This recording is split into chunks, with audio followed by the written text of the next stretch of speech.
spesialis ortopedi dan traumatologi konsultan spine yang telah hadir bersama kita pada hari ini. Sebelum kita memulai, mungkin mohon izin sedikit saya ingin menyampaikan kurikulum vitae dari narasumber kita hari ini, seorang dokter spesialis ortopedi dan traumologi, konsultan tulang belakang atau spine tadi. Beliau adalah dokter yang lulusan dokter umum dari Fakultas Kedokteran di Udayana, Universitas Denpasar, Bali. Kemudian juga sebagai mengikuti program ortopedik, program medical di Fakultas Kedokteran Udayana sebagai dokter ortopedi, serta menempuh pendidikan orthopedik spine fellowship di program Medical Faculty of Indonesia, Universitas Indonesia.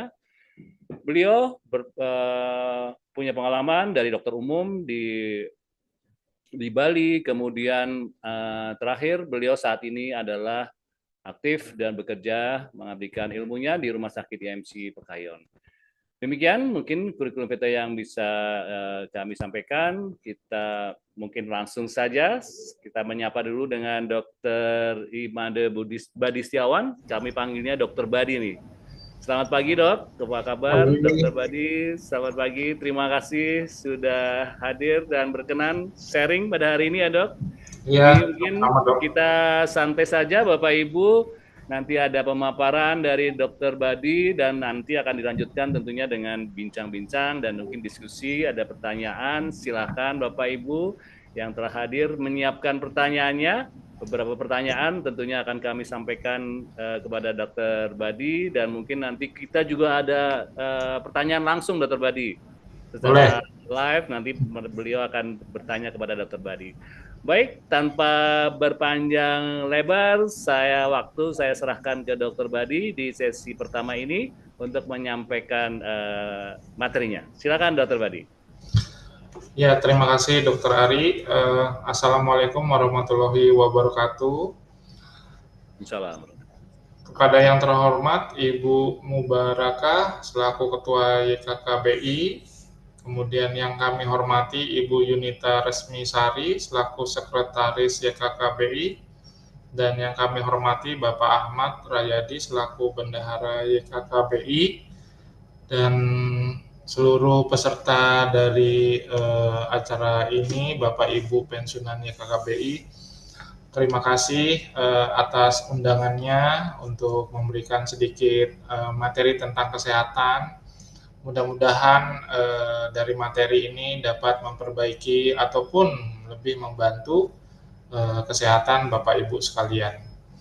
Perkenalkan, nama saya Dr. Badi Setiawan, biasa dipanggil Dr. Made juga boleh, Dr. Badi juga boleh, ya. Saya dokter ortopedi tulang belakang. Topik pagi hari ini adalah tentang rahasia tulang, sendi, dan otot yang kuat dan fleksibel di usia senior. Oke, next.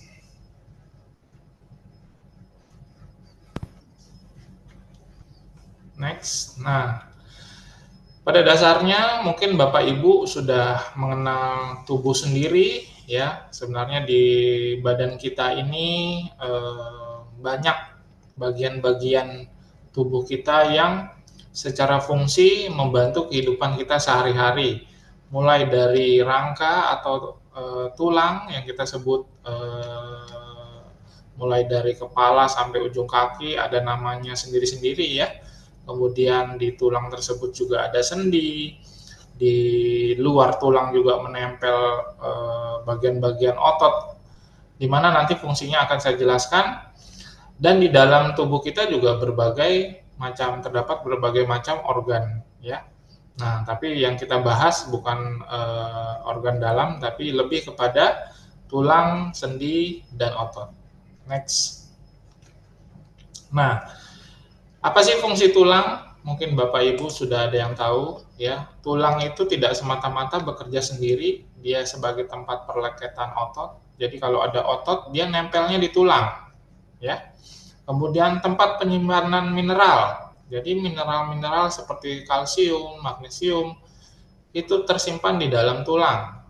Jadi salah satu fungsi dari tulang itu seperti bank, ya, menyimpan berbagai macam mineral. Kemudian tulang juga memfasilitasi pergerakan tubuh sehingga tangan ataupun kaki dapat mencapai posisi yang kita inginkan. Kemudian tulang juga tempat pembentukan sel darah merah, ya utamanya. Kemudian tempat memproduksi sel imun juga dan tempat penyimpanan energi, ya. Jadi energi dalam tubuh salah satunya disimpan di tulang. Next. Kemudian kalau kita lihat sendi atau kita sering sebutnya engsel. Nah, Bapak Ibu sering nih biasanya kalau ada yang berobat ke dokter suka nanya, "Dok, sendi saya kok bunyi?" Ya, karena memang itu engsel. Engsel artinya pergerakan daripada dua permukaan tulang. Nah, kalau dia bergesek dan ada masalah, biasanya menimbulkan keluhan, salah satunya bunyi, ya. Jadi, fungsi sendi adalah menghubungkan tulang, kemudian memfasilitasi gerakan dan menahan beban. Karena di dalam tulang itu ada bantalan.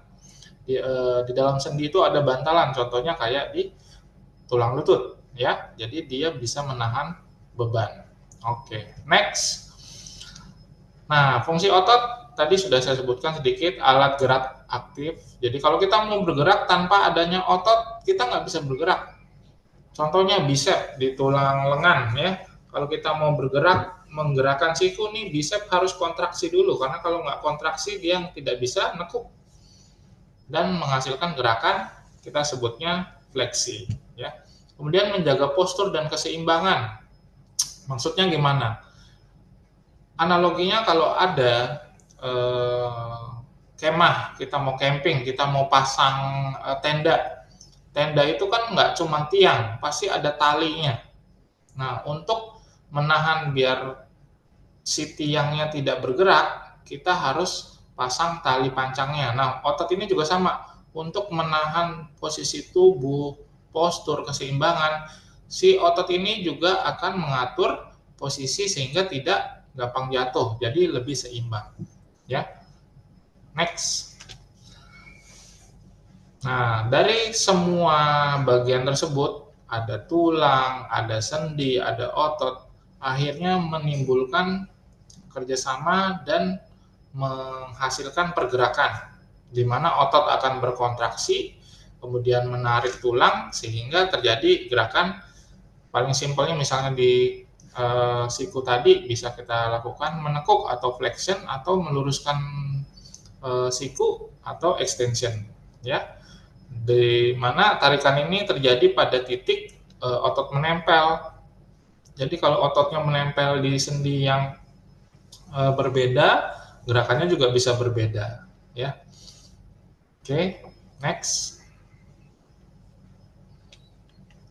Nah, yang jadi masalah sekarang kalau kita sudah mengetahui anatomi dan fungsi dari otot, sendi, dan tulang, sebenarnya apa yang bisa terjadi sih pada Bapak Ibu sekalian di mana usia sudah memasuki usia senior atau kita sebutnya lansia, lanjut usia, ya.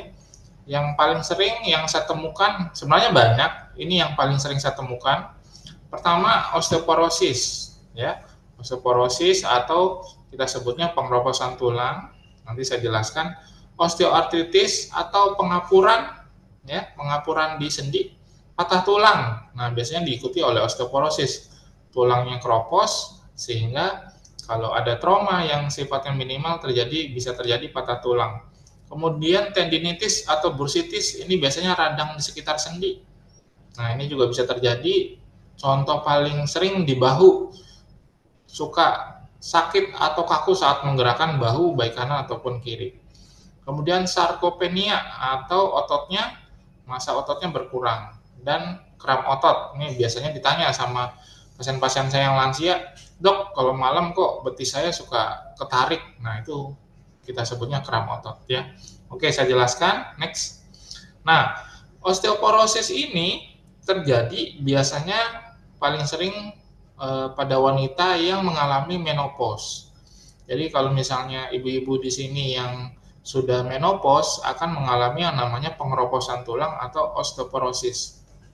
Dan biasanya osteoporosis ini ada tingkatannya, mulai dari osteopenia sampai osteoporosis pun bisa jadi osteoporosis yang berat. Dengan osteoporosis yang berat ini, resiko terjadinya patah tulang akan semakin tinggi. Kenapa? Karena tulangnya keropos kayak kerupuk. Jadi hanya dengan tekanan yang minimal bisa terjadi kerusakan. Ya, oke, next. Nah, osteoartritis atau pengapuran ini juga sering terjadi pada pasien-pasien dengan lanjut usia. Paling sering kita ketemunya di mana? Di lutut. Ya, jadi pasien datang dengan keluhan nyeri lutut, kemudian kalau digerakkan suka berbunyi, atau malah kadang-kadang disertai dengan radang, bengkak, merah, atau pasien datang kakinya udah bengkok. Nah, itu sering. Ya, kemudian di pinggul juga bisa, di bahu, di siku, di jari-jari tangan. Nah, kadang-kadang pasien tanya, dok, tangan jari-jari saya bengkok, tapi masih bisa menggenggam, kadang sakit, kadang enggak. Nah, itu bisa terjadi artritis juga. Selain itu pergelangan ataupun tangan dan kaki juga bisa kena, ya. Jadi sebenarnya osteoartritis atau pengapuran dengan radang di sendi bisa terjadi di seluruh sendi yang ada di tubuh manusia, baik di tangan, di kaki, tulang belakang pun bisa, ya. Jadi hampir semua tempat bisa terkena yang namanya pengapuran. Next. Nah, untuk patah tulang ini juga sering. Tadi ada polling, pernah jatuh nggak katanya. Ya, kalau saya lihat resiko keseimbangan atau resiko pasien lansia mengalami jatuh dan lalu patah itu meningkat. Kenapa? Karena semakin tinggi usia, dexterity, jadi ketelitian, kelemahan otot, sehingga pada saat misalnya kesandung, ya nggak usah kesandung deh, kepleset di kamar mandi ataupun di dapur yang paling sering ada air. Nah, begitu dia jatuh, kemudian menumpu pada salah satu bagian, contohnya kayak di tangan atau di lutut. Nah, itu bisa terjadi yang namanya patah tulang, ya. Jadi sangat gampang karena sudah didahului dengan yang namanya osteoporosis. Kalau pada saat kita masih muda dengan jatuh seperti itu, ya mungkin belum terjadi patah tulang, tapi dengan usia sudah lansia dengan osteoporosis, begitu kita jatuh, resikonya adalah patah. Makanya selalu saya ingatkan kalau pada usia lansia, selalu jaga keseimbangan, hati-hati saat melangkah, sehingga tidak terjadi cedera, jatuh, dan akhirnya patah tulang. Next. Nah, ini tendinitis bursitis paling sering pasien saya ketemu kalau di bahu. Sering kita sebutnya dengan frozen shoulder. Dok, saya nggak bisa ngangkat lengan. Dok, kalau saya angkat terbatas dan sakit, ya. Kemudian, dok, di tumit saya sakit. Nah, kadang-kadang kita sebutnya Achilles tendonitis, kadang juga di plantar fasciitis pas di bawahnya, di telapak kakinya, ya. Kadang-kadang juga di depan tempurung lutut kita juga kadang menemukan adanya gejala daripada tendinitis ini. Oke. Next, sarkopeni. Nah, ini yang sering terjadi pada usia lansia. Kenapa? Karena pada saat kita lansia, massa otot kita mengecil. Kalau Bapak Ibu lihat di gambar sebelah kiri, healthy muscle mass ini, diameter lengannya sama, besar dengan yang sebelah kanan. Tapi Bapak Ibu lihat yang merah ini adalah potongan melintang daripada otot. Pada saat kita masih sehat, muscle mass-nya sangat-sangat lebar. Tapi begitu kita sudah lanjut usia, massa atau besarnya otot ini berkurang, walaupun secara diameter luarnya sama. Ya, jadi pada saat kita memiliki sarkopenia, massa otot kita berkurang, dan kalau kita lihat, makanya pada saat kita tua nanti bertambah usia, ada sebutannya udah tua tinggal tulang. Nah, kenapa? Karena ototnya habis, ya. Nah, ini akan jadi masalah. Kenapa? Kita tahu tadi fungsi dari otot apa? Untuk kita bergerak. Nah, kalau kita tidak punya massa otot, apakah kita bisa bergerak? Itu yang membuat sulit untuk bergerak, ya. Jadi saya harapkan Bapak Ibu mengerti bahwa massa otot ini seiring dengan waktu bisa berkurang, ya. Jadi kita harus menjaga massa otot agar tetap besar dan pun kalau berkurang tidak terlalu banyak. Next. Nah, kram otot. Biasanya Bapak Ibu kalau kram otot mulainya malam pas mau tidur. Itu kalau dilihat di betisnya suka ada yang jalan-jalan kayak ada cacing gitu ya, itu kalau yang udah parah, tapi biasanya gerak-gerak sendiri ototnya. Nah, biasanya kenapa sih bisa terjadi kram otot? Salah satunya pertama stres. Ya, udah pensiun tapi masih stres. Nah, ini apa yang dipikirin nih? Kita harus cari tahu dulu. Oke, kemudian dehidrasi. Jarang minum atau kurang minum. Nah, Bapak Ibu di sini juga banyak yang mengalami masalah ginjal, biasanya kekurangan minum. Jadi elektrolit, cairan akan menyebabkan ototnya kram. Muscle fatigue, jadi kelelahan. Ya, kenapa kelelahan? Karena biasanya overuse. Kenapa ya overuse? Bisa jadi karena contohnya ya harusnya pada usia Bapak Ibu sekalian nggak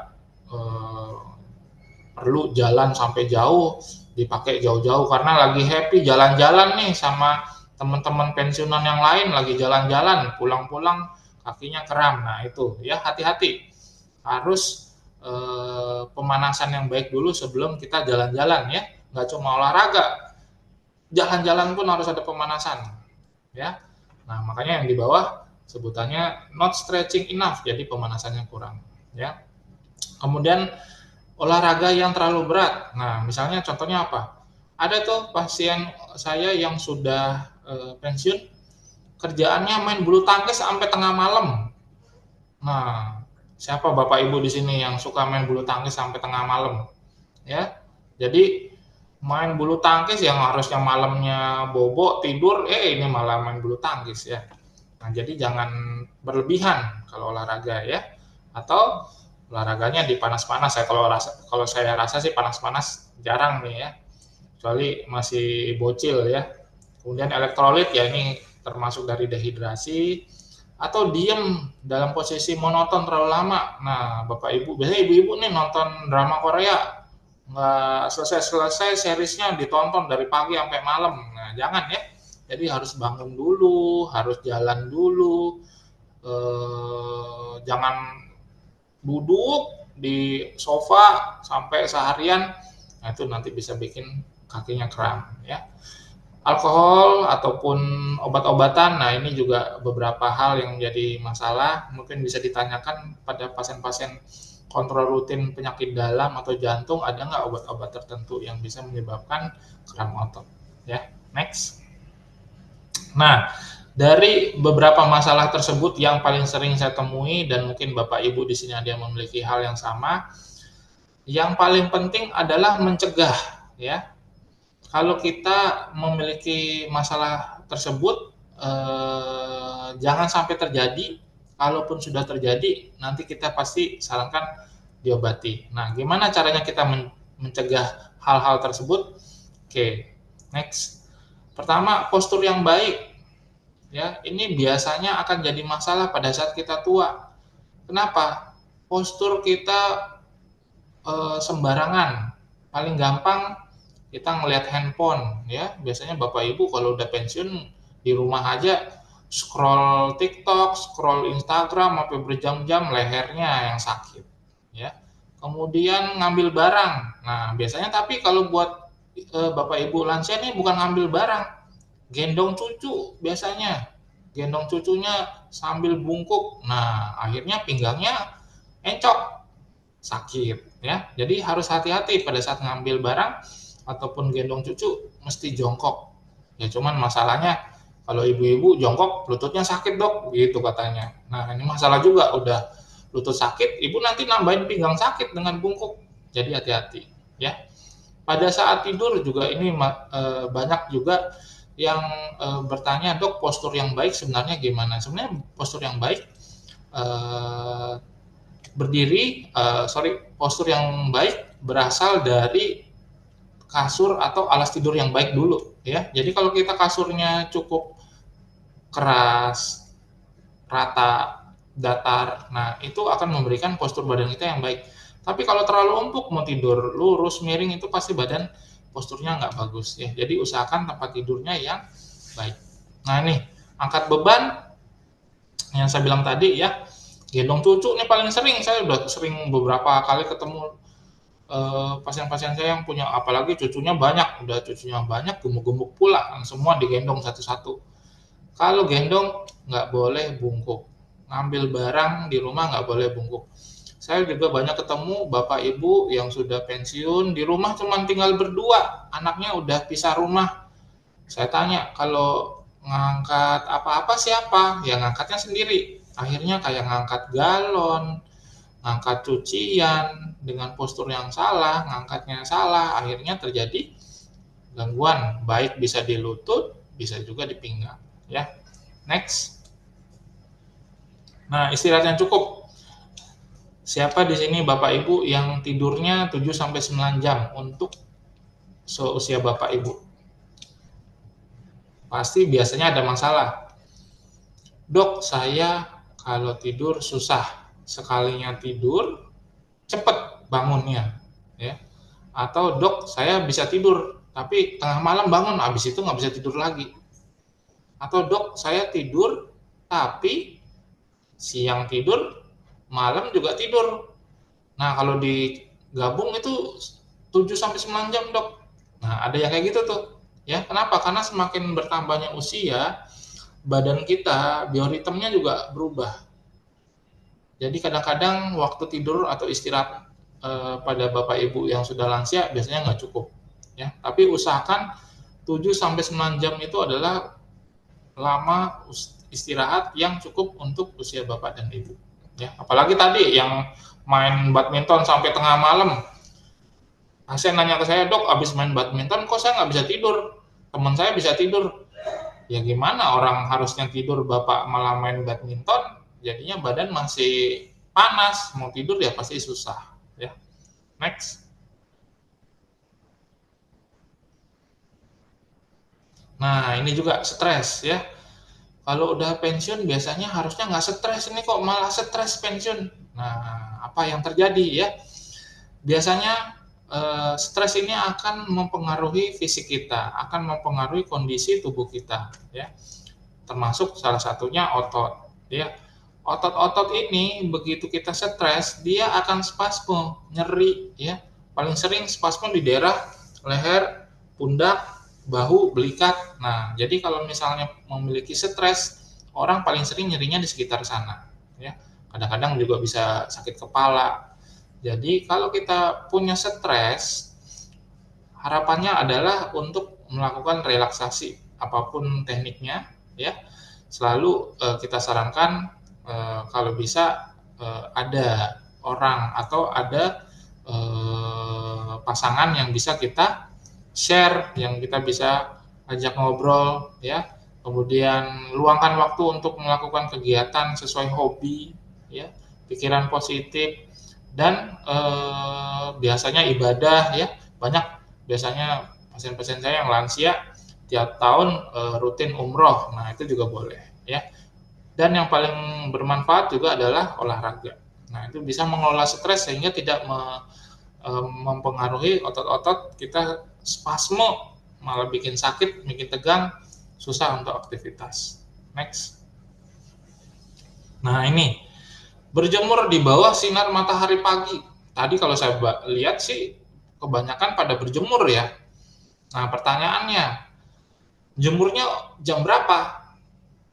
Karena sebenarnya di daerah kalau di Jakarta ya, di Jawa itu UVB-nya jam 11 sampai jam 1 siang paling tinggi, ya.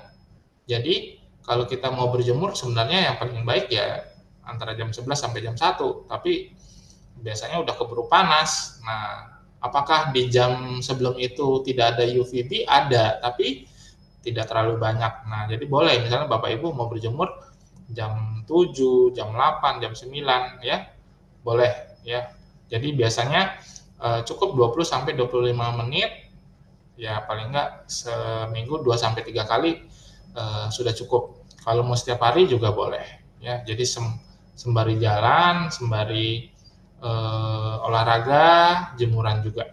Ya, kenapa? Karena sinar matahari ini akan mempengaruhi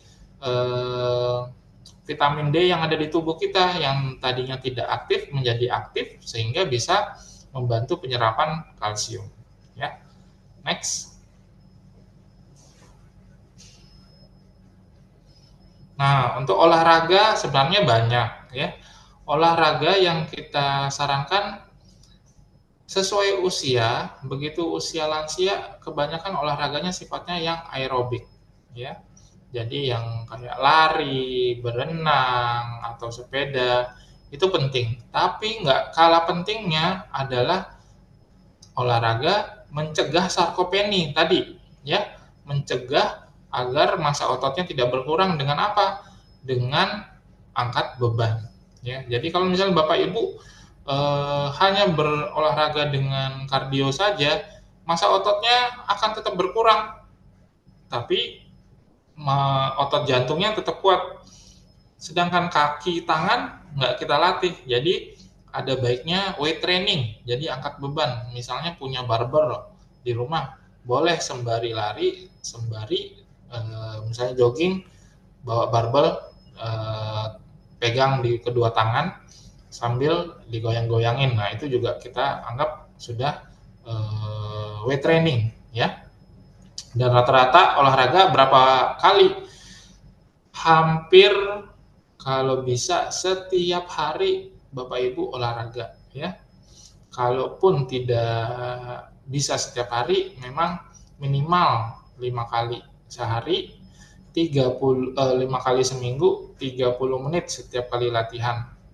Minimal 30 menit, kalau maksimalnya berapa? Maksimal sebenarnya 1 jam. Jangan berlebihan ya, kayak tadi bisa kram otot atau jantungnya nanti nggak kuat. Karena ada beberapa pensiunan yang hobinya setiap hari latihan pagi, siang, sore, nggak selesai-selesai.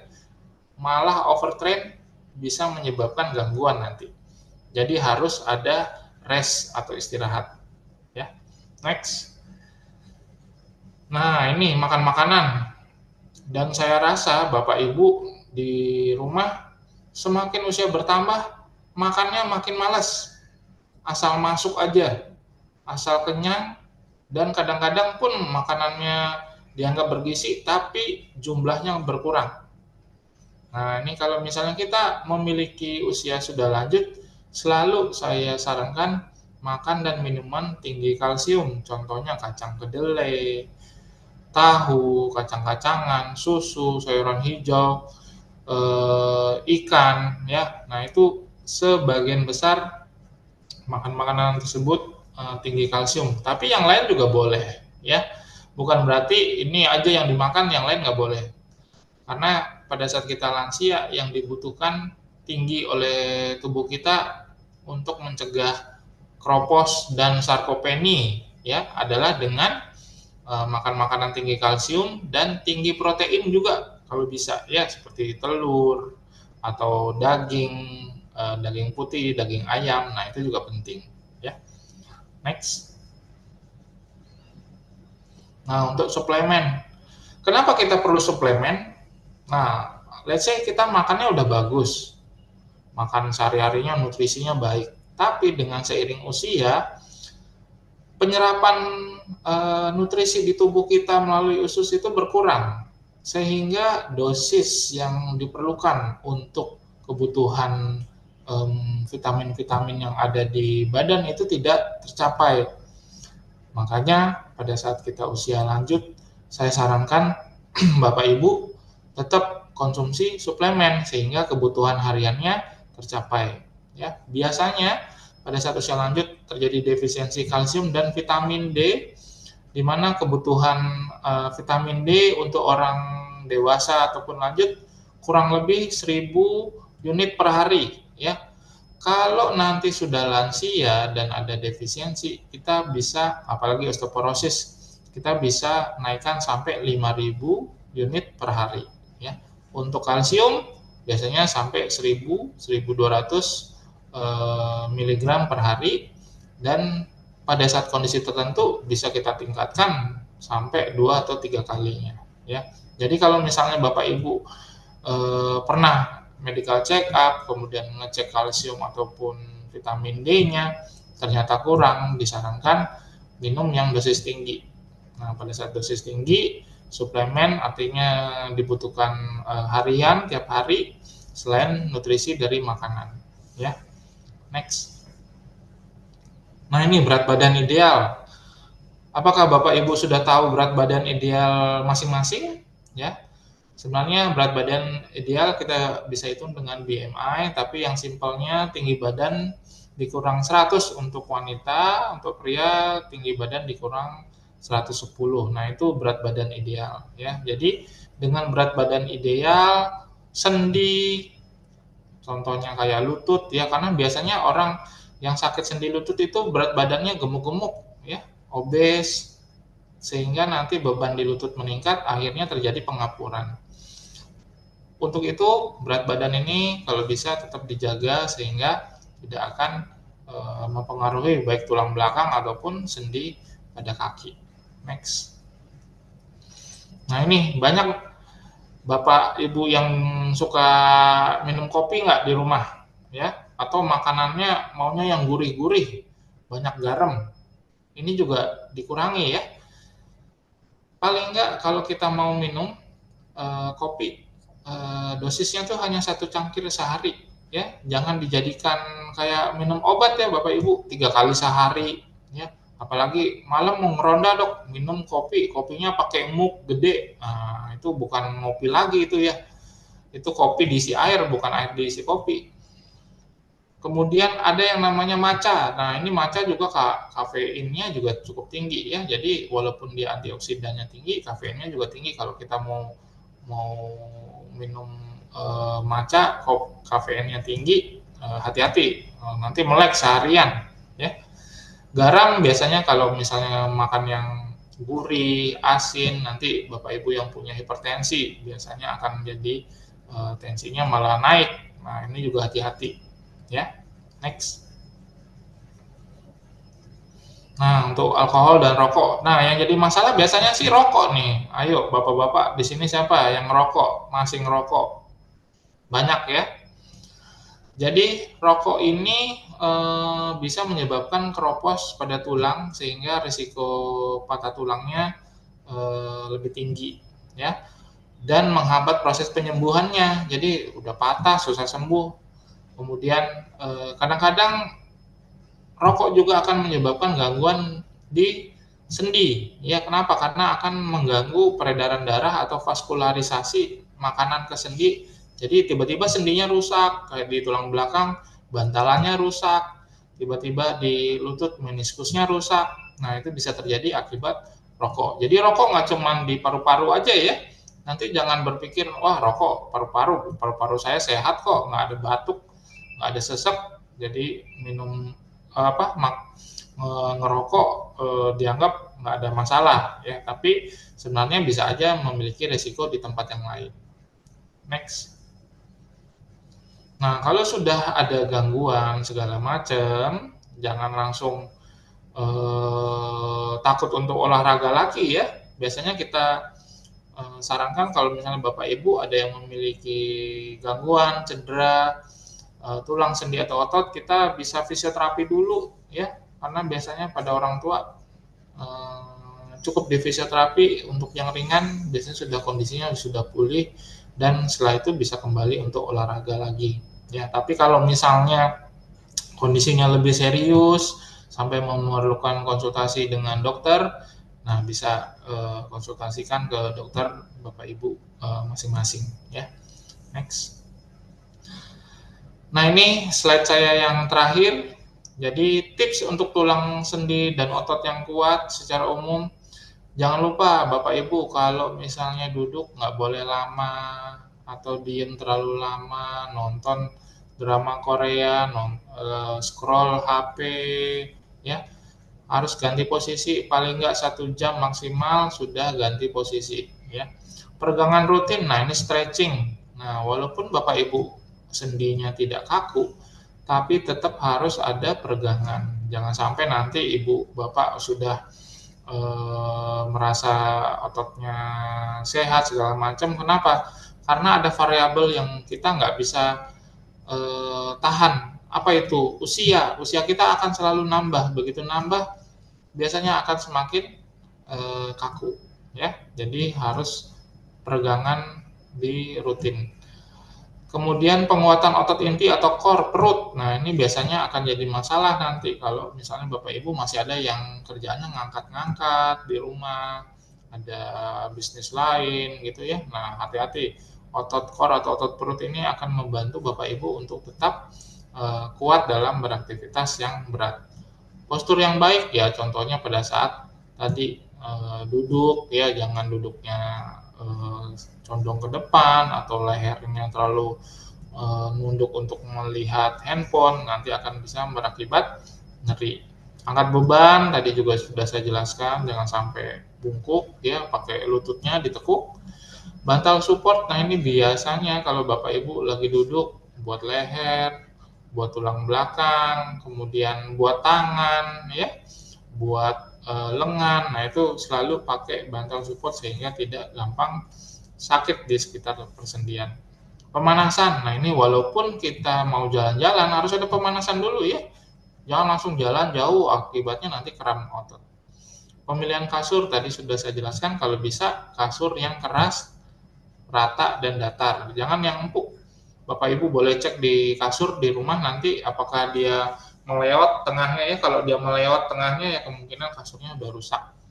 Dan pemilihan alas kaki yang baik. Jangan pakai alas kaki yang keras karena biasanya Bapak Ibu suka sakit di tumitnya. Ternyata suka pakai alas kaki keras, kemudian ada haknya. Nah, itu akan mengakibatkan nyeri di pergelangan kaki. Oke, terima kasih Bapak Ibu. Saya kembalikan ke moderator, Dr. Ari. Baik, terima kasih Dr. Made. Luar biasa nih Dr. Made. Mungkin kita aplaus kepada Dr. Made. Hari ini luar biasa. Telah secara gamblang memaparkan bagaimana dari mulai fungsi otot, tulang, dan seterusnya, sampai bagaimana dan rahasia-rahasia di balik gangguan yang terjadi di fungsi otot, tulang, sendi, dan fleksibilitas. Dokter Badi, mungkin sebelum kita masuk ke sesi pertanyaan tadi, Dok, saya tertarik, mohon izin, Dok, terkait dengan ya yang mungkin selama ini para pensiunan tentunya gejala-gejala atau gangguan yang tadi dokter sampaikan pasti dirasakan oleh hampir seluruh pensiunan nih, Dok. Jadi mungkin sebelum nanti masuk ke sana, Dok, kira-kira sebetulnya apa sih, Dok, yang terjadi? Kenapa dengan dulu waktu muda nggak ada sakit, kok sekarang begitu pensiun mulailah muncul-muncul sakit di tulang, di sendi, di otot. Sebetulnya terjadi proses apa, Dok, di sana, dan kira-kira faktor apa yang membuat Dok yang Bapak itu kok nggak sakit, kok saya sakit? Mungkin itu, Dok, bisa dibantu, Dok, disampaikan, Dok. Iya, Dok. Jadi memang banyak yang pada saat kita usia muda tidak ada keluhan, begitu sudah pensiun mulai muncul keluhan. Sebenarnya manusia ini kan diciptakan untuk tetap aktif. Nah, begitu aktif, sendi kita, otot kita, tulang kita semua bergerak dan diberikan beban. Sehingga sebagaimana mestinya dengan analogi mobil kita taruh di garasi, yang dipakai sama yang nggak dipakai, mana yang lebih cepat rusak? Pasti yang tidak dipakai. Begitu juga dengan badan kita, begitu kita usianya apalagi bertambah, dengan gangguan-gangguan yang mungkin terjadi akibat penambahan usia tersebut, begitu kita tidak aktif lagi, contohnya pada saat pensiun, rata-rata mungkin di rumahnya tidak melakukan aktivitas seperti dulu bekerja, tidak berolahraga pula, atau aktivitasnya minimal, kemudian mulai terjadi yang namanya tadi ototnya mulai kaku, sendinya mulai sakit, atau tulangnya yang tadinya belum keropos mulai menunjukkan pengeroposan. Ya, kenapa? Karena begitu badan kita tidak aktif, tidak dipakai, apapun itu sendi, tulang, ataupun otot pasti akan mengalami gangguan. Begitu kita mengalami gangguan, keluhan itulah muncul satu-satu. Contohnya kalau otot, tadi tendinitis atau bursitis. nyeri. Kenapa? Karena yang tadinya tidak kerja sekarang yang tadinya kerja sekarang tidak kerja, habis itu ada kerjaan tiba-tiba kita melakukan aktivitas yang berat dan badan tidak siap karena sudah tidak aktif seperti dulu lagi. Akhirnya dianggap berlebihan oleh badan kita dan muncullah radang di sekitar tendon. Akhirnya apa? Kaku, nyeri. Paling sering tuh di misalnya pasien saya banyak yang ngeluh di bahu ya. Yang tadinya misalnya pas pensiun nggak pernah ngapa-ngapain, kemarin 17-an bikin hiasan apa segala macam ikut sibuk, bahunya sakit karena mukul pakai palu. Akhirnya apa? Kaku, frozen shoulder gitu. Jadi untuk Bapak Ibu, badan kita harus seimbang ya kalau saya bisa bilang, karena walaupun kita sudah pensiun harus tetap aktif dengan cara olahraga. Gitu, Dok. Izin dok, jadi memang kuncinya memang tetap harus aktivitas fisik ya itu dok ya. Artinya Betul. terus bergerak, mengaktifkan otot, sendi, tulang gitu ya dok. Tentunya Ya, dengan takaran dan tata cara yang tepat gitu ya dok ya. betul. Ya, luar biasa nih dokter Badi. Mungkin izin dokter Badi pada kesempatan ini saya ingin memberi kesempatan kepada Bapak Hasudungan. Mungkin Pak Hasudungan ada yang ingin ditanyakan ke dokter Badi. Ini juga sudah ada yang raise hand. Mungkin kesempatan pertama saya sampaikan ke dokter Bapak Hasudungan Tebu Bolon, Pak. Mohon izin berkenan.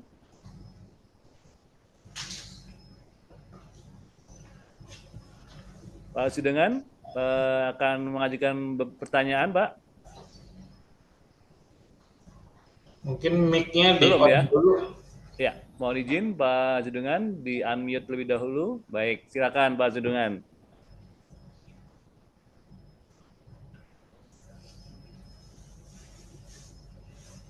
Oke, mohon izin Pak Zudungan, mungkin masih ada kendala gangguan koneksi Di jaringan. unmute dulu mungkin Pak.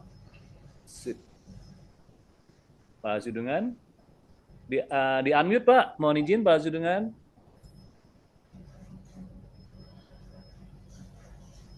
Oke, Baik. udah ya? Ya, siap Pak Zudungan. Silakan Pak Zudungan.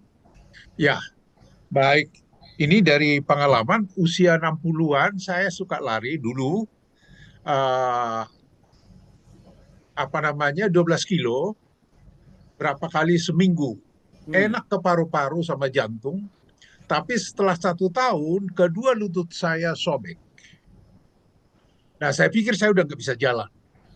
Tapi setelah beberapa bulan terapi, akhirnya bisa sembuh.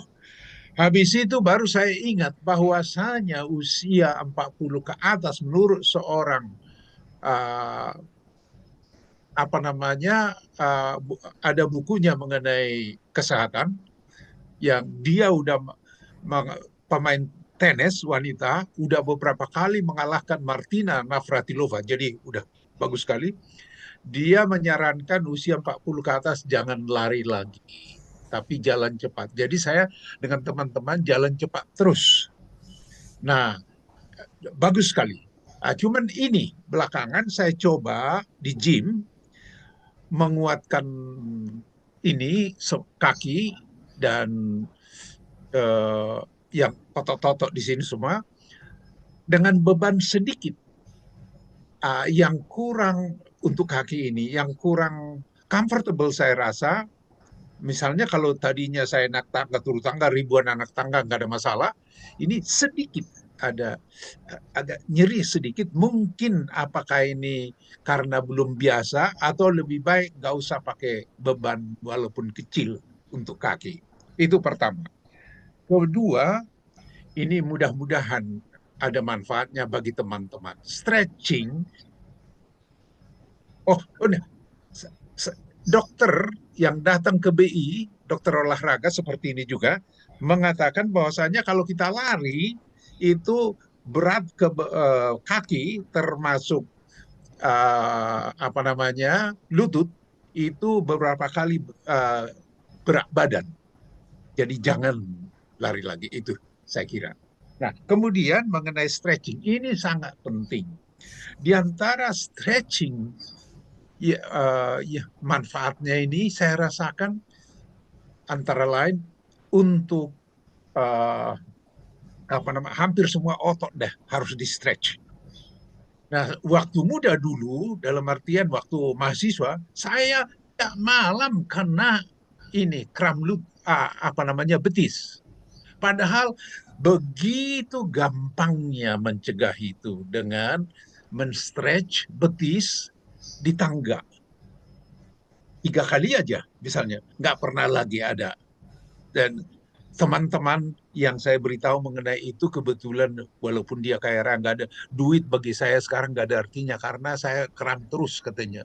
Nah, setelah diberitahu seminggu kemudian dia datang, terima kasih Pak, terima kasih, saya udah bebas dari kram itu katanya.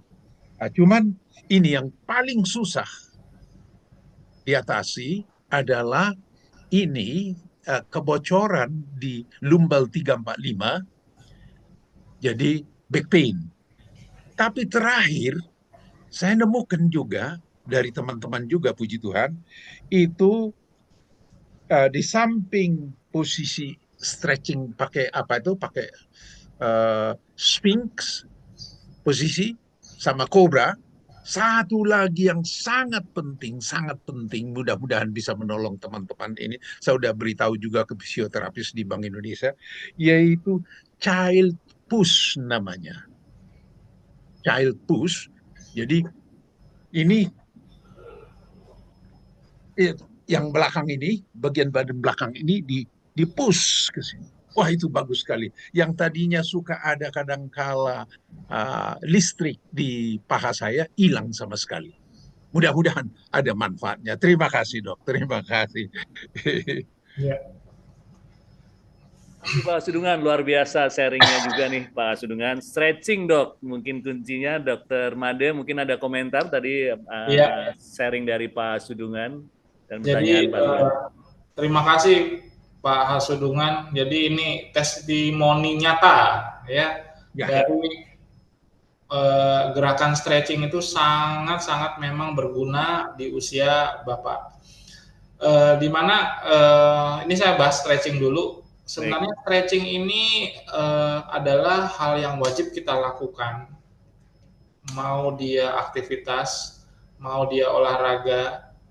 Kenapa? Karena pada saat otot sudah lanjut, sudah pada pasien atau orang dengan lanjut usia, otot itu memendek. Ya. Nah, itulah gunanya kita stretching untuk memanjangkan kembali si otot sehingga tidak terjadi yang namanya gampang cedera, kram otot, ataupun nyeri-nyeri. Contohnya kayak di tulang belakang, karena kita bisa membuka si ruas tulang belakang itu jadi lebih lebar, dan keluhan yang Bapak rasakan kayak kesetrum segala macam bisa hilang. Memang nyata dengan kita melakukan stretching yang baik gitu. Ya. Kemudian yang pertama tadi untuk lari, sebenarnya ini variatif untuk tiap orang ya Pak Hasudungan ya. Untuk beberapa orang, kenapa kita tidak menganjurkan untuk melakukan lari pada lanjut usia, tapi nggak semua, karena pada usia lanjut yang tadi yang saya bilang, gangguan keseimbangan, takut jatuh, takut cedera, takut mengalami yang namanya sesak napas karena jantungnya nggak kuat. Tapi kalau misalnya Bapak dari dulu muda sudah lari terus-menerus rutin, ya, karena ada beberapa orang yang ikut maraton usianya 70 tahun, Pak.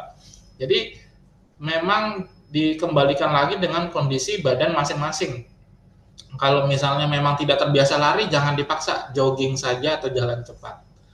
Gitu. Kalau misalnya nggak kuat bisa sepeda, kalau nggak kuat bisa jalan di air atau berenang, lebih aman.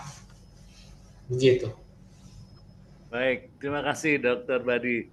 Luar biasa. Jadi salah satu kuncinya memang stretching ya tadi dok ya. Memang sering hal yang tidak kita sadari atau mungkin kita lalai pada saat kita beraktivitas atau setelah aktivitas kita tidak melakukan stretching ya dok ya. Ya.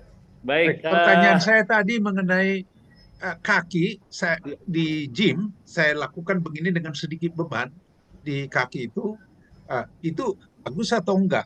Jadi ada nyeri sedikit di lutut. Ya. Apakah nanti akan hilang itu atau lebih baik saya enggak uh, menguatkan kaki Oh dengan ya, pakai? kalau misalnya nyeri di lutut, Ya. boleh dicoba ganti exercise-nya dengan sepeda, Pak. Oh ya, udah itu saya biasa itu. Tapi Itu kalau satu. penguatan otot di sekitar kaki ini, Ya, kaki dan paha dengan mengangkat beban begini kakinya, lebih baik enggak ya di usia lanjut? kalau saya sarankan bebannya jangan terlalu banyak. Mungkin beban berat badan dulu, Bapak boleh coba squat, Pak. Oke, oke, oke, oke, Itu oke, dengan oke. Bapak Terima kuat kasih. otot paha sama betis, Bapak Ya, lihat kemampuannya kalau misalnya tidak sakit setelah latihan harusnya aman. oh terima kasih, terima kasih. Iya. ya. Atau diperkecil bebannya ya. Iya, biasanya saya sarankan pakai beban berat badan dulu. Oke, oke, baik, baik. Terima kasih. Iya, Terima Baik. kasih dok. iya, sama-sama Pak. Terima kasih Pak Hazudungan, sharing Terima dan kasih. pertanyaannya luar biasa. Ini menginspirasi kita semua. Jadi tadi mulai dari stretching, latihan pembebanan seperti Pak Hazudungan nih usia sudah lanjut pun masih terus latihan beban ya Pak. Karena memang Iya, itu penting seperti yang disampaikan oleh Dokter Badi tadi. Baik, sudah ada 3 yang raise hand. Mungkin saya mulai pertanyaan yang sudah raise hand pada dalam Zoom. Pak Haidil Khaidir, silakan Pak Haidil, ada pertanyaan, mungkin bisa sampaikan singkat dan jelas. Silakan Pak Haidil. Assalamualaikum warahmatullahi wabarakatuh. Selamat siang, Waalaikumsalam. Dr. Budi. Waalaikumsalam, Pak. Saya itu dulu waktu muda istilahnya sampai kuliah itu memang salah seorang atlet lari ya. Lari Wah, luar biasa. 400, 800 sampai 1.500. Cuma setelah bekerja tahun 87 itu, saya sepertinya setelah menikah tuh berhenti total gitu. Seharusnya menurut instruktur lari itu tidak boleh berhenti total waktu itu. Tapi karena pekerjaan saya tuh berhenti total. Ini apakah ada sangkut pautnya dengan sakit sendi lutut saya sekarang? Sekarang waktu bekerja, istilahnya waktu saya sudah bekerja itu, saya masih tetap olahraga seperti olahraga tenis gitu kan, masih ada hubungannya dengan lari. Waktu masih bekerja itu belum merasakan sakit waktu itu lututnya. Cuma paling otot sendi tangan itu paling yang terasa sakit kalau main tenis. Setelah pensiun ini mulai terasa dok, sakit lutut saya mulai mulai terasa sakit sehingga saya sering bertanya sama teman-teman, coba minum obat ini katanya. Contohnya misalnya obat Reditina, Ranitidin, terus prednisolone dan Everson gitu ya. Tapi saya tidak minum rutin apabila sakit saja. Kalau misalnya ada informasi kalau minum itu bisa lari ke ginjal gitu. Tapi apabila sakit baru saya coba minum. Sekarang saya coba lagi untuk mengatasi itu dengan cara setiap bangun tidur saya menggerakkan lutut saya, semacam stretching gitu loh. Yang istilahnya setiap pagi itu 30 kali seperti melonggarkan istilahnya sendi lutut saya. Tapi ada kendala satu lagi sekarang dok. Itu sendi bahu juga mulai terasa sakit sekarang dok. Mungkin bisa masukan dari dokter juga solusinya apa untuk menghilangkan sendi yang di bahu ini. Kiri kanan juga terasa apalagi kalau tidur tertindih itu sakit dok. Mungkin itu aja. Terima kasih. Baik, Assalamualaikum terima kasih warahmatullahi Pak wabarakatuh. Haidir. Luar biasa nih mantan atlet lari, tapi habis itu nggak pernah lari lagi ya Pak Haidir. Iya, Iya, ini mungkin dari nggak kayak dokter Ari lagi. Umurnya sudah baik. 65 dok. Siap Pak Haidir, tapi luar biasa masih tenis gitu ya. Tapi betul bahwa rasanya perlu tadi dengan apa yang disampaikan Dokter Badi ada hal-hal tips-tips yang mungkin bisa bermanfaat ya. Monggo Dokter Badi silahkan. Ada yang ditambahkan dok terkait dengan Jadi, tenis, nyeri bahu, nyeri lutut gitu dok. ya, jadi Pak Aidil, Sebenarnya tenis itu bukan pengganti lari ya Pak ya. Jadi mindsetnya itu harus dipahami dulu. Jadi lari dan tenis itu dua hal yang berbeda. Kemudian yang kedua, sakit lutut Bapak, kenapa? Karena kemungkinan besar karena Bapak main tenis. Kenapa? Karena main tenis itu high impact sport. Di saat kita usianya sudah lanjut, kita untuk melakukan high impact sport harus butuh exercise yang baik sebelum kita melakukan olahraga tersebut. Exercise ini apa? Penguatan otot di sekitar paha, betis, ya, di sekitar lutut. Begitu tidak dilakukan exercise yang sesuai, yang proper, makanya terjadilah nyeri lutut. Kenapa? Karena pada saat kita main tenis, kita harus berlari dan berhenti mendadak untuk memukul, ya. Kemudian dengan pukulan itu biasanya terjadi gangguan pada siku yang kita sebut dengan tennis elbow, dan bisa jadi ke bahu juga.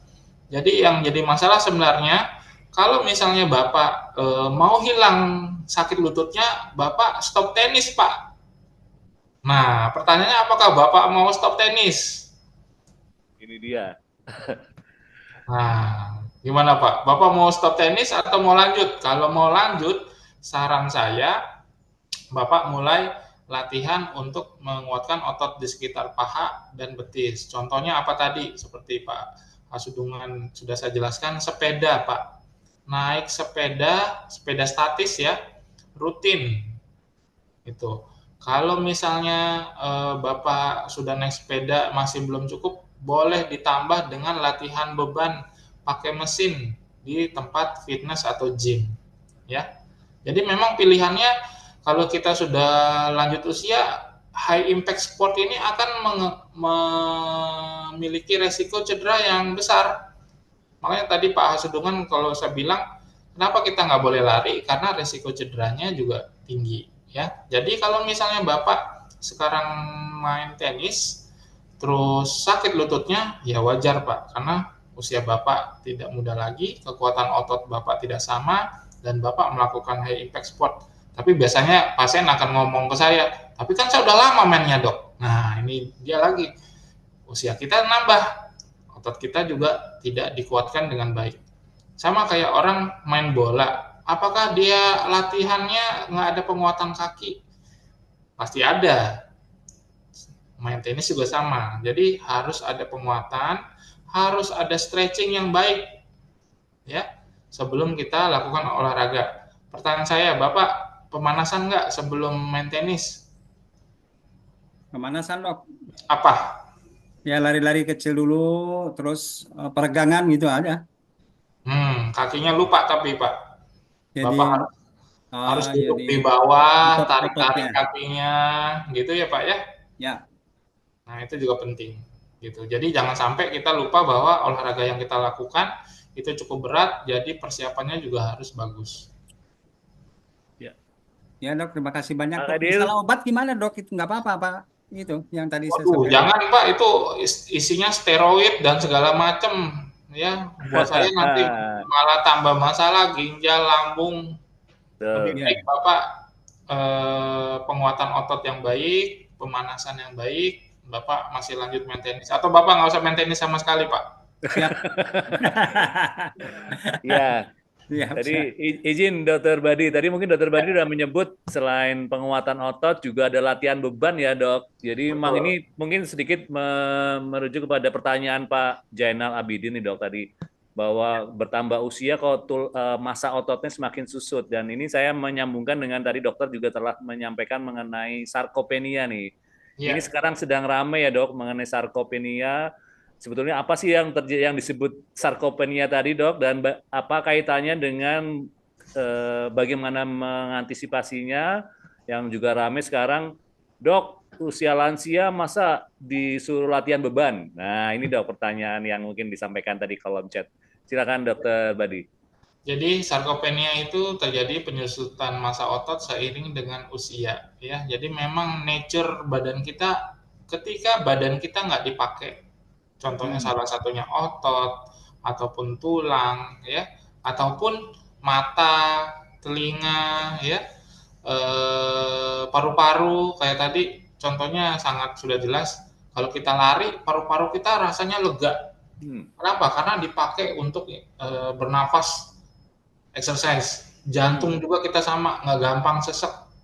Nah, otot kita juga sama. Begitu seiring dengan usia, masanya berkurang penyusutan. Kenapa? Karena kurang dipakai. Kenapa? Karena biasanya pada saat kita jarang latihan beban, pada saat muda ya, otot kita masih belum menyusut. Karena tidak ada, anggaplah dari nutrisi, aktivitas kita yang masih tinggi, ya kan? Jadi otot itu masih kepake, ke kantor jalan, kaki kita masih ini, di kantor kita nulis, ngangkat sesuatu segala macam, artinya masih terjaga. Tapi begitu kita pensiun, usia mempengaruhi penyusutan otot, aktivitas kita yang kurang menambah lagi penyusutan otot lebih banyak, sehingga terjadi penyusutan otot ini tidak semata-mata ototnya berkurang, tapi diikuti dengan keluhan-keluhan yang mengakibatkan disabilitas, gangguan pada kehidupan sehari-hari. Contohnya kalau kita mau ngangkat barang, terlalu berat rasanya, padahal dulu kita ngangkatnya nggak terlalu ini. Kemudian kalau kita bergerak, pindah, ya paling gampang bangun dari tempat tidur, susah nggak? Ya, karena biasanya Bapak Ibu ada yang bilang susah mau bangun, susah dari posisi duduk ke berdiri susah, jalan jauh nggak bisa. Itu paling simpel. Kenapa? Karena pada saat kita tua, yang sangat-sangat kita perlukan adalah berpindah tempat. Contohnya, Bapak Ibu mau ke WC, kan nggak mungkin didorong pakai kursi roda. Kalau bisa jalan sendiri, jalan sendiri. Ya, mau makan, apakah disuapin? Harus nyendok sendiri, harus makan sendiri. Semua pergerakan ini pasti butuh otot. Nah, untuk mengatasi si sarkopenia ini, tidak semua orang pasti kena karena biasanya yang masih aktif masih ada masa ototnya. Tapi kalau misalnya kita sudah pensiun, lansia, dan kita kurang aktivitas, ya kembalikan ke prinsip awal, aktivitas kita harus ada, ya. Salah satunya dengan meningkatkan massa otot dengan olahraga apa? Olahraga angkat beban. Kenapa? Karena angkat beban itu akan memberikan kontraksi di otot, sehingga otot akan berpikir, oh saya dipakai nih, jadi saya harus tetap ada, ya, saya harus tetap berkontraksi, sehingga massa ototnya akan tetap terjaga, tidak menyusut. Tapi pertanyaannya tadi, dok masa udah tua harus angkat beban? Ya kan nggak mungkin saya suruh angkat beban berkilo-kilo, bebannya pasti akan kita sesuaikan dengan kebutuhan gitu. Jadi biasanya untuk orang tua ada beban maksimalnya untuk otot-otot tertentu, contohnya kayak kaki ataupun tangan, kita pasti akan sesuaikan. Jadi spesifik, misalnya orangnya emang kekuatannya berapa, kita hitung massa otot, lingkar otot segala macam, oh ternyata ini kebutuhannya 5 kilo cukup, ya kita kasih 5 kilo bebannya. Atau wah ini bisa lebih kuat, kita kasih 10 kilo gitu. Kita nggak sembarangan, Pak nih angkat 50 kilo, ya saya aja sakit ngangkat 50 kilo apalagi orang tua gitu loh. Baik, terima kasih Dokter Badi, jelas banget, jelas sekali Dokter Badi. Jadi tadi tip aktivitas, terus bergerak, kemudian juga bisa dengan penambahan penguatan otot dengan pembebanan ya dok. Betul. Ini penting dan itu ternyata manfaatnya luar biasa tadi sampaikan Dokter Badi. Ini yang ternyata selama ini mungkin kita lupa, udahlah sudah bertambah usia, biarin ototnya sudah mulai berkurang. Tapi tadi Dokter Badi menyebutkan bahwa secara nature massa otot kita akan berkurang dengan sendirinya dok, dengan bertambah usia ya dok ya. Baik, tapi kita bisa mengantisipasi dengan tetap aktif, tetap bergerak, dan kemudian bila diperlukan tentunya dengan pelatihan pembebanan. Ya. Baik dok, ini banyak pertanyaan dok yang sudah masuk di kolom chat juga, tapi saya kembali ke yang raise hand nih dok, beri kesempatan kepada Ibu Eliati Farida. Monggo Bu Eliati, mungkin ada yang disampaikan pertanyaannya, monggo Bu Eliati. Bu Eli. Di unmute dulu. Ya, sepertinya juga tampilan Zoom-nya terfreeze. Mungkin saya beralih ke Pak Heri Sunarto, Surabaya. Pak Heri, monggo Pak Heri, apa kabar? Oke, terima kasih Dokter Ari. Siap. Apa namanya waktu yang diberikan kepada saya. Dokter Made, ini sedikit pertanyaan aja dok. Ya, Ini terkait dengan lutut dok ya.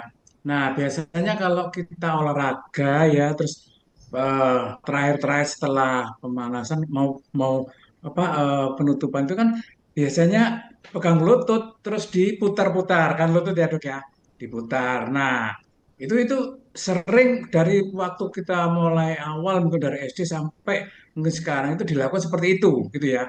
Jadi lutut yang diputar gitu ke kiri terus putar lagi ke kanan. Nah beberapa hari yang lalu itu saya dapat info gitu dok ya, Ya. bahwa hal itu keliru gitu loh dok. Seharusnya lutut ini diharuskan apa namanya gerakannya itu hanya maju ke depan ke belakang gitu. Nah, kalau diputar ini jadi merusak jaringan ototnya. Itu gimana dok? Pernyataan gitu dok. oke.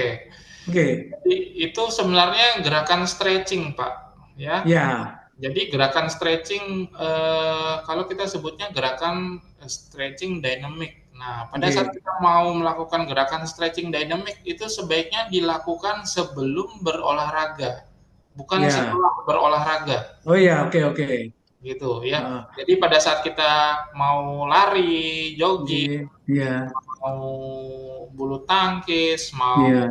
tenis, nah kita lakukan stretching yang sifatnya dynamic. Jadi Bapak Hmm, putar itu boleh. hmm, Catatan, tidak ada keluhan di lutut. hmm, Kenapa? Kalau misalnya ada keluhan di lutut, contohnya ada pengapuran, ada kerusakan hmm, bantalan atau meniskus, hmm. gerakan itu kita sebutnya kayak makin memperparah kondisi karena kayak kita ngulek si Iya, iya, bantalnya. betul dok, betul dok.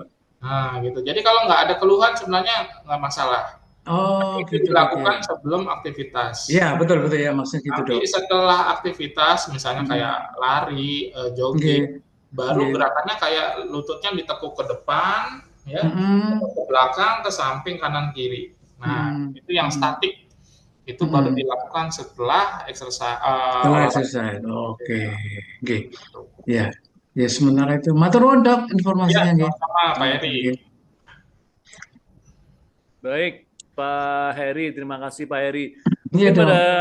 masih ada pertanyaan dari beberapa peserta hari ini. Mungkin mohon izin kami memberi kesempatan ke Bapak Maulana Ibrahim. Mungkin ada yang akan disampaikan Pak Maulana, atau mungkin kami bacakan yang ada di fitur kolom chat. Ada beberapa pertanyaan, Dok. Ya, Baik, ini Dok.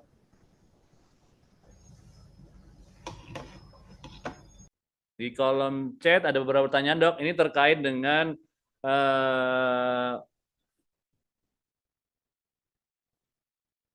gangguan pada lutut nih, Dok. Kan memang seringkali para pensiunan sudah ada gangguan di lutut, tapi kemudian memang harus tetap aktivitas tadi yang sarankan oleh dokter.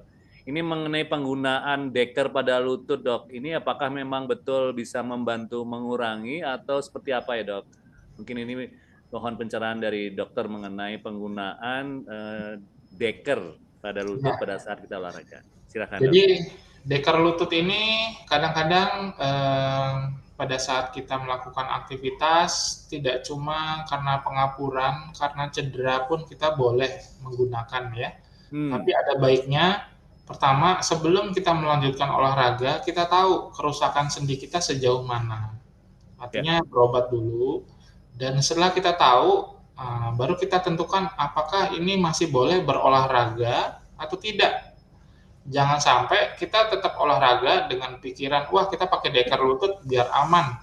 Justru pada saat kita tidak mengetahui kondisi di dalam, kita tetap berolahraga walaupun dengan deker akan memperparah kondisi. Itu prinsipnya. Jadi pada saat kita sudah mengetahui, anggaplah cederanya ringan atau tidak ada batasan untuk melakukan tindakan olahraga, pada saat kita melakukan olahraga tertentu yang membutuhkan kekuatan, ketepatan, kecepatan segala macam itu sebaiknya memang kita pakai deker lutut sehingga mengurangi cedera di kemudian hari. Tapi kalau misalnya kita punya pengapuran segala macam, kita lihat dulu derajatnya, apakah derajatnya masih ringan atau sudah berat. Kalau derajatnya ringan, memang pemakaian deker ini cukup membantu ya. Tapi kalau derajatnya sudah berat, misalnya derajat 3, derajat 4, ya sebenarnya deker ini nggak akan banyak membantu. Justru deker itu sudah tidak kita anjurkan untuk pemakaian deker dengan olahraga tidak kita anjurkan. Kita sarankan pasiennya jangan berolahraga justru, karena akan memperparah kondisi. Jadi kalau misalnya masih derajat 1-2 masih oke, tapi kalau udah derajat 3-4, deker itu tidak akan membantu, malah lututnya yang sudah rusak bisa tambah rusak. Jadi pastikan dulu lututnya kondisinya seperti apa. Baik, terima kasih Dokter Made Budi. Ya. Baik dok, ini mungkin selama ini kita juga sering dengar ya dok, setelah kita edukasi kepada para pensiunan, ayo olahraga. Tapi yang terjadi adalah dokter nyuruh olahraga, setelah olahraga saya jadi sakit nih dok. Apalagi sekarang nih dok, udah rame mulai olahraga pedal gitu ya dok ya. Ini dok setelah pedal malah jadi sakit gitu kan. Dan kemudian apakah memang itu masih dimungkinkan pada lansia dok, olahraga si pedal, tadi tenis Pak Khairil, memang kalau emang nyeri mungkin sebaiknya sudah mulai dihindarkan. Seperti apa ya dok? Ini ada pertanyaan di kolom chat. Termasuk yang sehari-hari dok, jadi misalnya tadi kan dokter menyarankan untuk posisi postural tubuh gitu kan, dan ini terkaitan dengan kita tidur nih dok, apakah memang penggunaan tempat tidur, kasur yang dari bahan latex itu memang bagus atau bagusnya yang keras, yang datar gitu dok? Ya. Jadi pertanyaan ini juga sering, dok, kenapa sih saya olahraga malah jadi sakit? Ya, pada saat kita olahraga apapun itu, kita perlu penunjang dengan exercise. Ya, jadi kalau di luar negeri kita sebutnya sport and exercise, dua hal yang berbeda. Sport itu pada saat kita melakukan olahraga yang sebutannya dalam bahasa Indonesia ya contohnya bulu tangkis, pedal, tenis. Exercise itu adalah untuk penguatan otot sebelum kita melakukan tindakan olahraga atau sport. Jadi biasanya orang yang berolahraga terus sakit artinya ada kelemahan atau ada kekurangan dalam baik di sendi, otot ataupun tulangnya dalam melakukan aktivitas olahraga tersebut, di mana yang harusnya mereka exercise dulu. Nah, karena kadang-kadang mereka ikut-ikutan aja tuh tadi dok, ya contohnya pedal main turun-turun aja, pukul-pukul, tapi exercise-nya nggak ada, akhirnya cedera, akhirnya sakit. Bulu tangkis juga sama, tenis juga sama, ya. Jadi Bapak Ibu di sini kalau ada yang berolahraga dan sakit, perhatikan apakah exercise yang sudah dilakukan dengan baik, apakah stretching yang sudah dilakukan dengan baik, baru kita turun olahraga. Ya, kenapa? Karena pada saat usia Bapak Ibu ya yang kita takutkan adalah risiko cedera. Nyeri bisa jadi tanda awal tubuh kita ngasih sinyal adanya cedera. Jadi pada saat kita memiliki keluhan, dilihat dulu kondisi sakit atau nyerinya di mana, ada perubahan nggak dengan istirahat, ya. Kalau memang hal-hal tersebut reversible, artinya membaik dengan sendirinya, setelah kita istirahat, ya mungkin hanya problem ototnya aja. Tapi kalau misalnya sampai dia nyeri terus-menerus, konsisten, ya mungkin sudah terjadi cedera. Nah, itulah yang kita takutkan. Jadi Bapak Ibu harus selalu pikirkan, kalau sebelum turun olahraganya, jangan lupa exercise-nya yang baik, jangan lupa pemanasannya yang baik, gitu.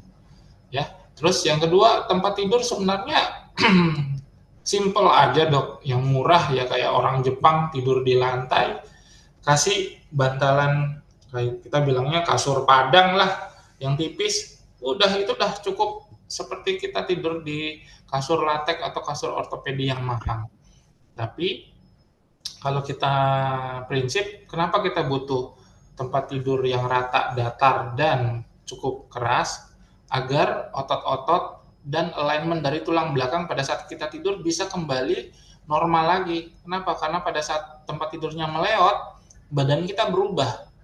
Dan itu yang membuat kalau kita bangun tidur itu pegel, kadang nyeri, linu, ya. Kenapa? Karena pada saat tidur badan kita posisinya tidak ergonomis. Jadi dengan kita meletakkan badan kita di tempat yang keras, dia akan otot mendorong alignment daripada tulang kita lebih anatomis lagi sehingga bangun tidur juga akan lebih segar. Tapi biasanya kalau pertama-tama nggak terbiasa tidur di tempat yang keras, sakit. Tapi biasanya sakitnya enak. Besok lagi tidur seminggu, 2 minggu biasanya sudah nyaman. Gitu. Jadi jangan takut, wah nih kasurnya salah nih. Biasanya bantal yang salah kan. Sekarang kasurnya yang salah. Perhatikan apakah kasurnya sudah cukup keras, datar atau belum. Ya.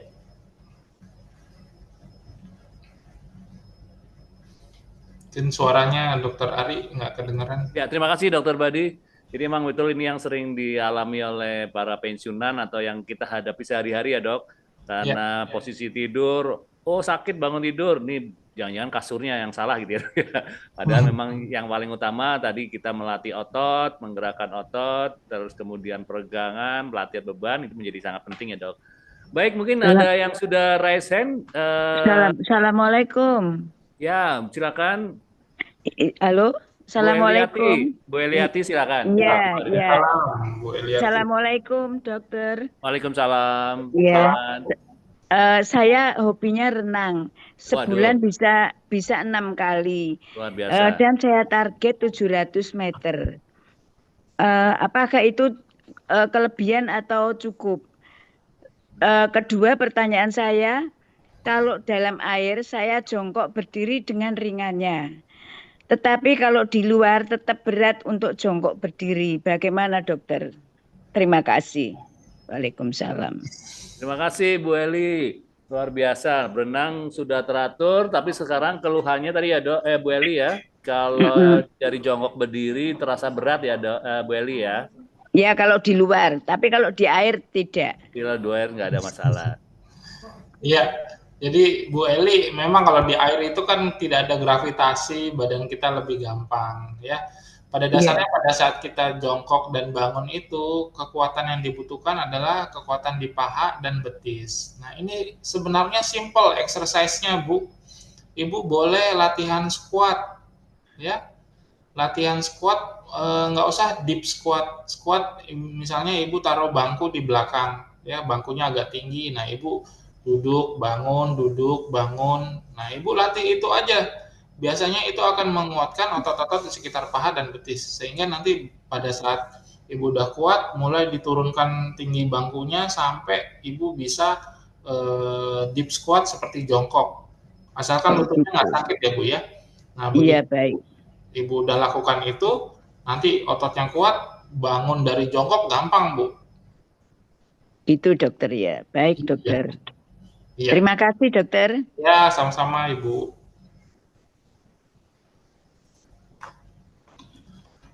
Mungkin suaranya Dokter Ari. Izin menambahkan pertanyaan dari Pak Heri. Pak Heri silakan, ada yang mau disampaikan Pak Heri? Yang tanyakan secara langsung pada Dokter Badi. Belum? Kamera belum diaktifkan. Baik, saya melanjut di kolom chat. Pak Dokter Badi, ini ada pertanyaan dari Pak Jalaluddin nih Pak Dokter Badi. Jadi beliau, Pak Jalaluddin pernah mengalami operasi penggantian tulang panggul nih dok 2 tahun lalu. Kemudian sekarang ini dalam hal kegiatan atau berjalan agak jauh, pinggangnya sudah terasa lelah, namun setelah duduk sebentar kembali lagi, dan itu kira-kira solusinya seperti apa nih Pak Dokter Badi? Ya. Operasi tulang panggul 2 tahun yang lalu, tapi apabila melakukan kegiatan dan jalan jauh, pinggangnya berasa sangat lelah gitu. Biasanya kalau kondisi pinggang sama pinggul itu setelah operasi ya, jadi kemungkinan tidak berhubungan ya Pak Jalaluddin ya.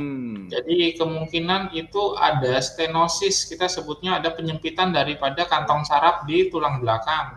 Kenapa? Karena pada saat kita jalan terus tidak nyaman, lelah, atau malah sakit, artinya terdapat neurogenic claudication kita bilangnya. Artinya pada saat kita berjalan jauh, si pinggang makin lurus karena kita harus tegak, dan akhirnya memberikan respon karena sarafnya menyempit, akhirnya pinggangnya lelah, pinggangnya sakit. Tapi begitu kita istirahat, misalnya kayak duduk, karena kan dalam posisi duduk pinggangnya posisinya nekuk kayak fleksi, nah itu kebuka lagi sarafnya, enak lagi, kemudian jalan lagi, nanti kembali lagi keluhannya seperti itu. Nah itu kita sebut penyebabnya adalah karena stenosis.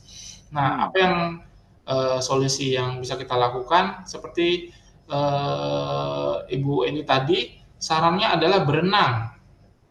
Ya, dengan kita berenang, kita bisa meregangkan semua otot-otot di tulang belakang, sehingga kantong saraf atau si pipa dari saraf ini bisa lebih lebar.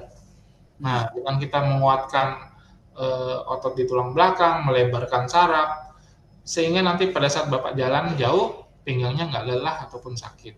Oke. Jadi paling gampang berenang. Gayanya gaya apa, Dok, kalau berenang, Dok? Nah, kalau berenang biasanya kita sarankan gaya bebas. Gaya bebas. Ya, sama tadi seperti Pak Hasudungan bilang, stretching, gaya kobra atau child pose. Nah, itu juga sebelum kita mau jalan, misalnya mau aktivitas olahraga pagi, kita stretching dulu dengan gerakan-gerakan seperti yoga tadi.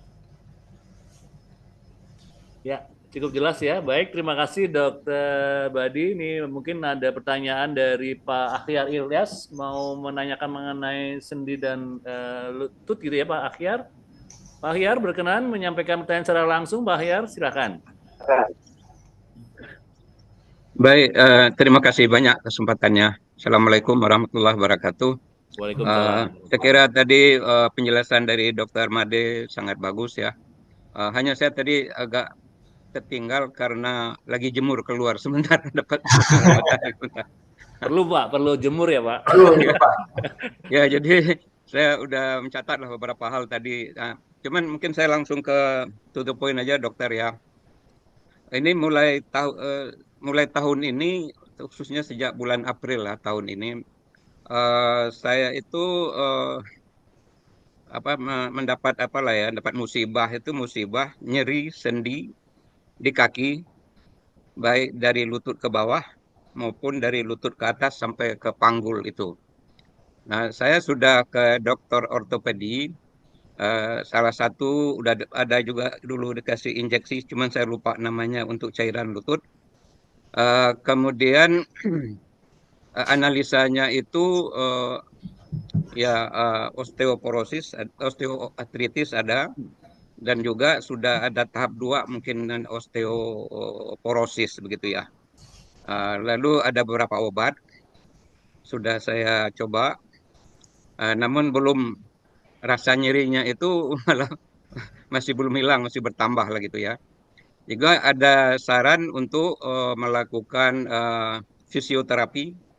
Saya udah ambil beberapa paket, biasanya satu paket itu 5 kali di RSPP.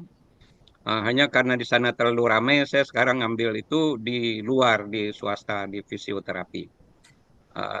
Jadi intinya itu sampai sekarang itu saya masih berat ya kalau untuk jalan. Berdiri itu, sholat kalau agak lama itu berdirinya itu juga udah nggak kuat itu, ada nyerinya itu ya sampai ke pangkal paha itu. Jadi pertanyaan saya, kira-kira ini langkah berikutnya apa yang baik saya lakukan dok ya? Saya udah coba juga itu vitamin D3, 5.000 IU ditambah dengan K2, ada takarannya begitu. Itu juga sudah jalan mungkin 2-3 bulan. Cuman sekarang nih terus sampai situ mungkin ada cara yang lebih lebih cepat reaksinya lah. Ini saya juga sadar udah tua begitu, barangkali kita tidak mengharap yang seperti melakukan yang perbaikan yang inilah. Kita sadar juga bahwa cuman saya masih berikhtiar lah ya, sambil berdoa tuh berikhtiar bagaimana ini menghilangkan rasa sakit yang berat itu, Dok. Terima kasih banyak. Oke. Jadi Silakan Dokter Badi. ya, Pak Hayat. Jadi sebenarnya kondisi Bapak harus kita identifikasi detail dulu ya. Ini kalau dari pengamatan saya, kita cek dulu apakah nyeri yang di pinggul sampai ke paha, lutut, kaki tersebut ada hubungannya dengan jepitan saraf atau tidak. Biasanya kita sarankan pasien untuk MRI untuk memastikan. Nah, misalnya tidak ada jepitan saraf dan itu hanya karena keropos ataupun pengapuran saja seperti kata dokter ortopedi yang sebelumnya, biasanya yang kita bisa lakukan adalah untuk menghilangkan nyeri secara cepat itu dengan intervensi nyeri, kita suntik. Itu satu, ya, sehingga Bapak tidak perlu lama-lama fisioterapi, tidak perlu minum obat macam-macam. Nah, itu bisa kita lakukan. Terus yang kedua, baru kita fokuskan di bagian mana yang mengalami keluhan. Misalnya di tulang belakang, di pinggul, atau di lutut, kita bisa nguatin otot-otot di sekitar daerah tersebut, Pak. Setelah kita nyerinya hilangkan, agar nanti nyerinya tidak muncul lagi. Artinya Bapak memang rata-rata simpel sekali, hanya perlu penguatan otot. Tapi kadang-kadang pasien ya nggak cuma pasien, saya pun kalau mau berobat maunya cepat sembuh ya, tapi dengan penguatan otot ini ya, dengan cara kita latihan beban, biasanya kita pakai alat atau di tempat gym, itu sangat-sangat signifikan membantu memulihkan kondisi pengapuran ataupun pengeroposan. Kenapa? Karena otot ini sebagai penopang cadangan, Pak. Begitu otot kita kuat, yang tadinya tulang keropos, yang tadinya tulang pengapuran, ada yang ngebantu untuk menopang badan di kaki kita, sehingga nanti semua otot yang kuat ini akan memberikan efek nyeri pada osteoartritis ataupun osteoporosis itu bisa berkurang sampai pun hilang. Tapi kalau misalnya mau yang cepat, memang kita sarankan intervensi nyeri dulu. Kadang-kadang pasien saya juga banyak, dok saya udah minum obat ini itu, saya udah fisioterapi berbulan-bulan, saya udah ini, tapi saya belum ada perubahan nih, gimana? Ya pasti kita sarankan yang detail, periksa, kalau memang ternyata tidak terlalu parah, ya kita intervensi nyeri. Selain intervensi nyeri, kita suntik atau radiofrekuensi. Pasien sudah nyaman, langsung kita suruh exercise, nguatin otot. Begitu otot kuat, pasien akan happy. Kenapa? Nggak cuman daerah badannya yang tadinya sakit jadi nggak sakit, tapi seluruh badannya lebih sehat. Gitu. Jadi sebenarnya boleh kalau saya sambung sedikit, Dok, ya sedikit saja.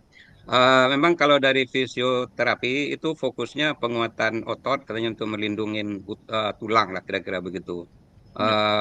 Jadi kemudian kalau udah nanya ke Dokter Ari juga ya, kalau untuk yang pertama tadi ya, untuk terapi misalnya suntik untuk menghilangkan nyeri itu di BIMC ada ya?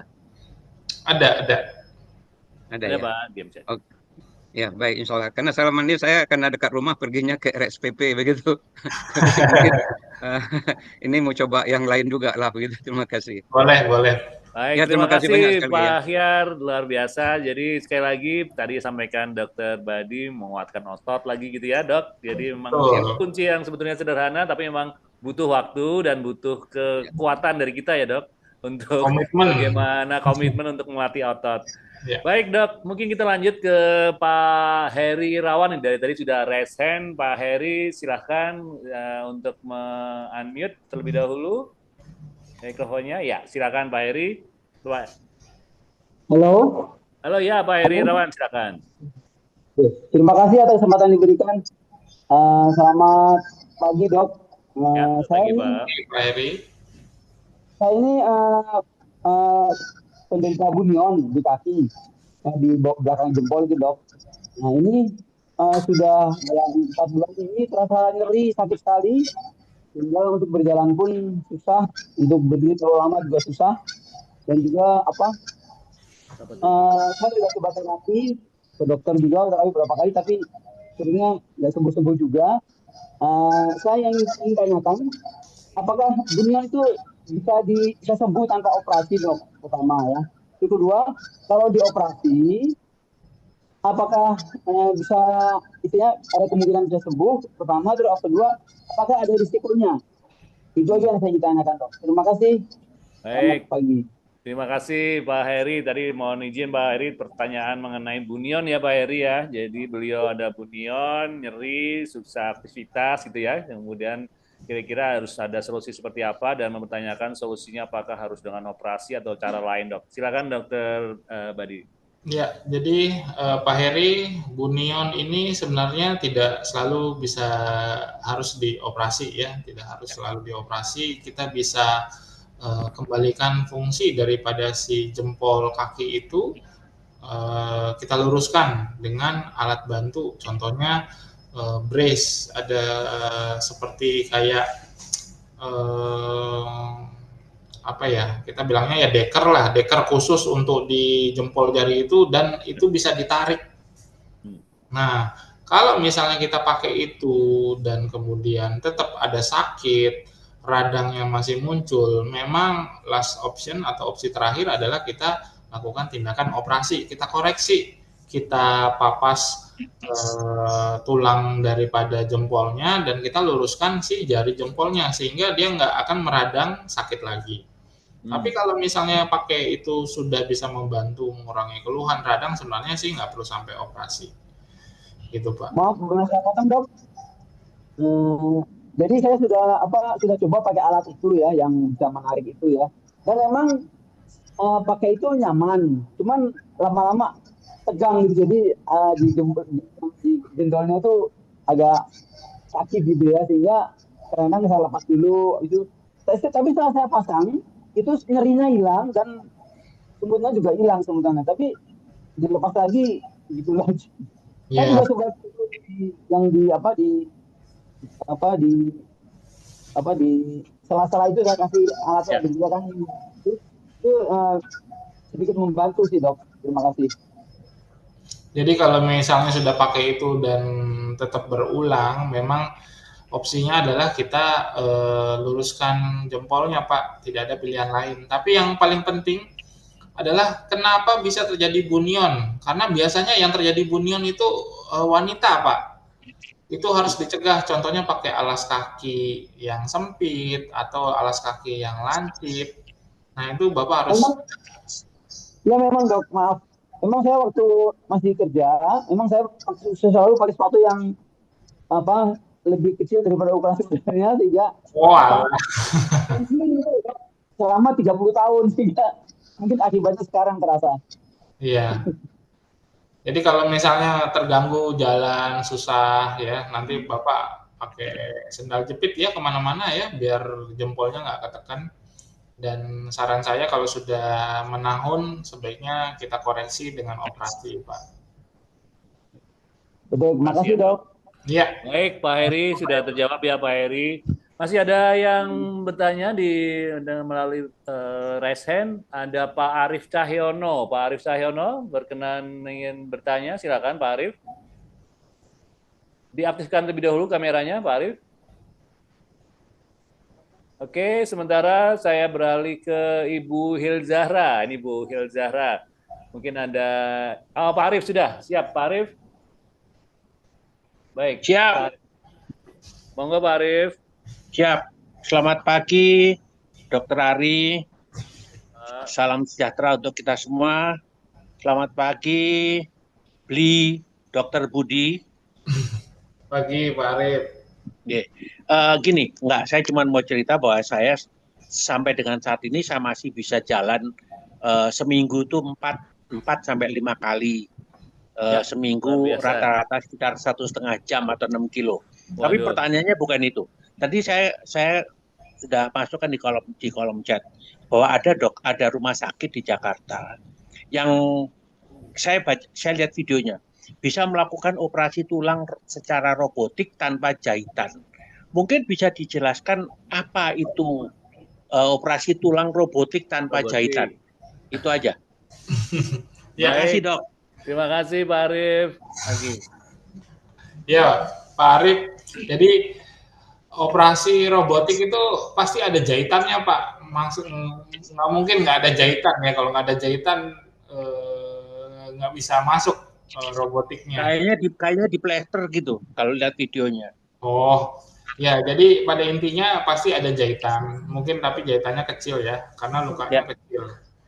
Ya, operasi robotik pada tulang yang tersedia pada lutut. di Indonesia. Ya, pada lutut.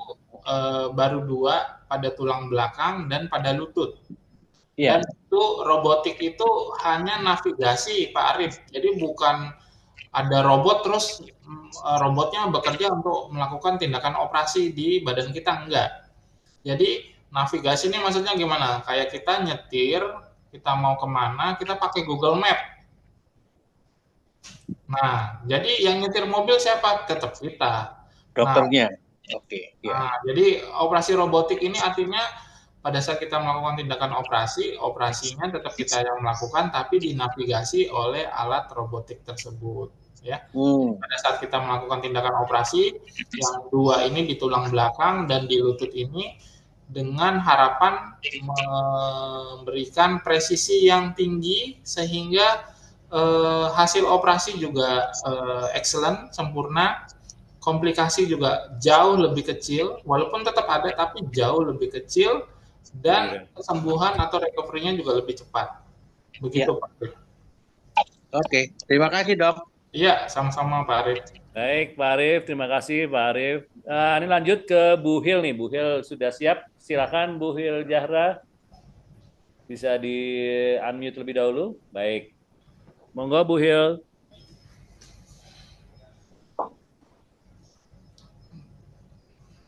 Suaranya nggak masuk. Bu Hil Zahra sudah siap Bu Hil untuk bertanya, silakan.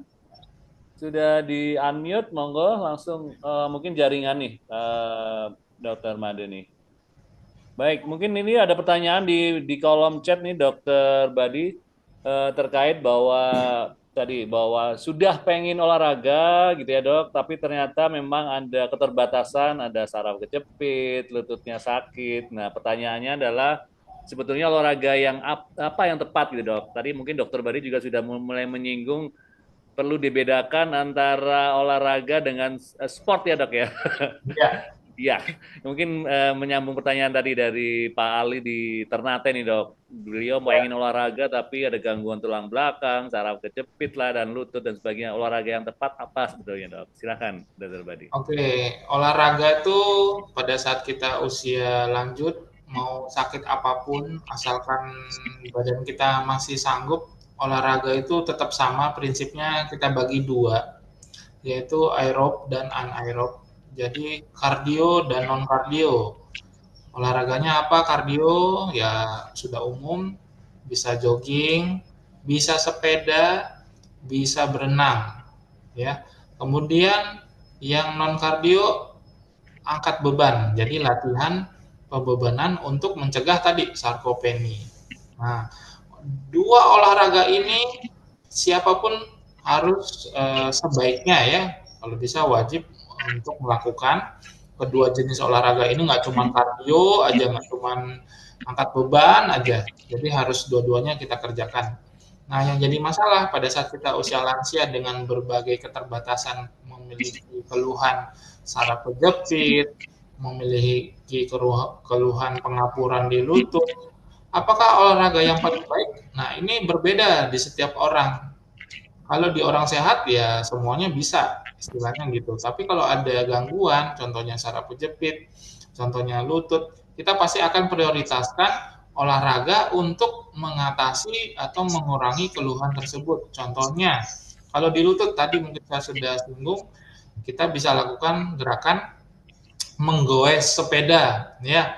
Jadi dengan kita melakukan olahraga bersepeda, atau kita nggak punya sepeda, ya kita sambil tiduran kakinya digoes-goesin, diangkat. Nah, itu juga termasuk olahraga lutut. Kita bisa lakukan itu di rumah untuk mengurangi nyeri pada lutut. Kalau kita punya saraf kejepit, nah yang paling baik adalah olahraga low impact. Biasanya kita sarankan yang di air, berenang tadi. Dok, nggak bisa berenang, nggak masalah, jalan di air. Dok, saya takut air, males cuci rambut. Boleh, kita olahraga di darat. Apa contohnya? Kayak gerakan senam lantai seperti yoga, gitu ya. Dok, saya nggak mau ikut kelas yoga. Boleh, ada namanya YouTube. Buka YouTube, banyak channel ngasih video gratis tentang yoga, ya. Jadi sebenarnya tergantung kebutuhan Bapak Ibu sekalian, keluhannya di mana. Karena pada dasarnya kalau kita memiliki keluhan tertentu di bagian tubuh tertentu, ya justru olahraga itulah yang harusnya membantu mengurangi keluhan di lutut atau tulang belakang. Jadi jangan Bapak Ibu, oh saya sakit tulang belakangnya nih, olahraganya malah jogging, nggak nyambung nanti. Atau saya sakit lututnya, malah disuruh lari, ya tambah sakit nanti. Ya, saya sakit lututnya main bulu tangkis ya nggak nyambung gitu. Tapi kalau misalnya Bapak Ibu nggak ada keluhan, sebaiknya 2 jenis olahraga itu mana yang Bapak Ibu suka silakan. Gitu. Jadi per tiap individu berbeda kebutuhan ya. Betul. Betul dok. Jadi sudah dimulai dari niatan dan kemudian banyak cara untuk olahraga ya dok ya. Sesuai dengan panduan. Baik, mungkin pertanyaan terakhir nih dok dari Ibu Hil Zahra dok. Tadi sudah raise hand, sudah dari tadi. Silakan Bu Hil, sudah siap Bu Hil? Karena waktu, mungkin terakhir Bu Hil. Tadi udah berulang kali beliau raise hand. Ya, bismillahirrahmanirrahim. Cepat saja. Siap, Bu. Terima kasih Dokter Budi, penjelasannya keren banget, sederhana tapi kena ke kami semua ya. Penyakit kami semua. Tadi saya ada beberapa usul nanti ya. Tapi yang pertama saya ingin lebih kepada Pak Ahyar Ilyas karena rasanya keterangan sedikit beliau tadi sama dengan yang saya alami. Jadi sakit seluruh bagian kaki, kebetulan saya yang kiri sampai nggak bisa jalan. Dan itu akibat lumban 4 dan 5. Dan Dokter Ari tahu saya sudah tanda tangan mau operasi. Hanya saja karena bentrok bulan puasa saya hentikan dulu. Cuman di saat bulan puasa itu saya serius stretching dokter. Ya. Stretching 5 kali dalam seminggu melalui Tai Chi. Olahraga Tai Chi. Ya, doa tentunya udah pasti. Dan memperbaiki posisi tubuh. Jadi saya harus berusaha tegak, berusaha lurus, nggak ada bengkok-bengkok. Bahkan untuk sholat ya dok, maaf. Tahiyat akhir yang biasanya miring, itu saya tegak. Nah, ya sakitnya tuh nggak bisa diomongin, sakit banget. Nah, tiap gerak itu pasti air mata keluar karena sakitnya. Nah, sebenarnya terus katanya dengan berpuasa itu juga memperbaiki sel tubuh. Yang jelas Allah kasih karunia kepada saya pada sebulan itu saya melakukan Tai Chi, saya puasa, gerakan saya perbaiki, doa tentunya. Alhamdulillah sampai hari ini saya tidak operasi. Jadi Pak Ahyar jangan patah hati, semangat. Insya Allah Pak dikasih sembuh. Karena dok, tambahkan juga keterangan. Kalau untuk umur-umur kami dioperasi kan resikonya ada yang lain dokter. Recovery tubuh itu sudah sulit lah kalau udah umur 70-an begini. Nah, kemudian berikutnya Dokter Ari, saya mau usul. Tadi saya baca sempat tuh tulisan Bu Dokter Wijayanti. Yep. Pikirkan bagaimana kami bisa berenang. Yang kedua, banyak olahraga model-model Tai Chi alias stretching. Itu luar biasa. Stretching yang benar ya, bukan sekedar tegak-tegakkan tangan ke atas aja, tapi benar-benar menarik seperti yang dokter bilang tadi apa? Kalau Pak Hasudengan tuh dengan child pose atau cobra, itu kan stretching yang sesungguhnya. Selama ini kan banyak kita berolahraga tapi tidak stretchingnya diambil. Begitu, terima kasih. Siap, terima kasih Bu Hil, luar biasa sharing dan pertanyaan. Mungkin ada tanggapan Dokter Badi? Ya, terima kasih Ibu Hil. Jadi sangat benar ya dari testimoninya lagi bahwa pada saat kita tubuh ini punya cara sendiri kok untuk menyembuhkan ya. Jadi hanya kita yang perlu aware saja. Kadang-kadang kita kan pikiran dan tubuh tidak kerjasama. Pikiran mau sehat, tubuh mau sehat, tapi pikiran mau santai. Nah, susah. Jadi pada saat kita memiliki sinyal dari tubuh bahwa kita harus olahraga, biasanya mulai dari sakit, ngilu, pegel segala macam itu sinyal. Nah, kita ini kadang-kadang terburu-buru seperti Ibu Hil mungkin langsung ke dokter, ya dokternya dengan kondisi seperti itu kadang ya dokternya bilang suruh operasi. Padahal mungkin Ibu masih ada waktu untuk memperbaiki tubuh Ibu sendiri dengan melakukan gerakan-gerakan olahraga. Simple, tapi pikiran kita tidak mau komitmen untuk menyembuhkan badan kita yang sudah mulai teriak kesakitan. Dengan Ibu cukup tadi stretching, rutin melakukan gerakan 5 kali seminggu, terus berpuasa. Memang puasa ada teori yang mengatakan bahwa imun kita akan melakukan pembersihan ya Bu ya dari segala macam penyakit, itu juga benar. Begitu kita melakukan semua tips-tips sehat yang tadi saya sebutkan, sebenarnya tubuh akan menyembuhkan diri sendiri. Nah, pada saat kita melakukan penyembuhan diri sendiri, yang jadi masalah adalah sebenarnya waktu, Bu. Tidak bisa instan, ini dulu yang dipahami, karena biasanya pasien maunya instan, apa-apa instan. Udah kadung lihat mie instan. Ya, jadi badan kita butuh waktu juga untuk sembuh, walaupun waktunya ya anggaplah tidak terlalu cepat. Tapi eventually kalau misalnya kita melakukan gerakan-gerakan olahraga, penguatan otot, exercise yang tepat, stretching yang tepat, ya badan kita ternyata bisa sembuh sendiri, keluhan bisa hilang sendiri gitu. Nah, ini yang perlu dipahami bahwa tidak melulu kok harus operasi, memang benar. Tapi apakah kita mau berkorban untuk melakukan olahraga? Nah, ini yang sulit biasanya. Mungkin baik, dari Dokter Ari nanti yang terus mengingatkan para pensiunan ya Bapak Ibu. Baik, tetap olahraga rutin. Betul, Dokter Badi, terima kasih banyak nih, apresiasi setinggi-tingginya Dokter Badi, penjelasan yang luar biasa, simple, lugas, dan langsung seperti disampaikan Bu Hil tadi, mengena untuk semua ya Dok ya. Jadi sekali lagi apresiasi, mohon maaf Dokter Badi atas hal yang kurang berkenan. Sekali lagi tadi yang sampaikan Dokter Badi dari mulai pola nutrisi, mengelola stres dan seterusnya, bukan tidak mungkin kita akan kembali lagi, kita yang menentukan untuk memperbaiki gangguan-gangguan pada sendi, pada tulang, dan pada otot. Jadi apresiasi sekali lagi Dokter Badi, dan terima kasih. Acara saya kembalikan kepada MC. Silakan Mbak Sherly.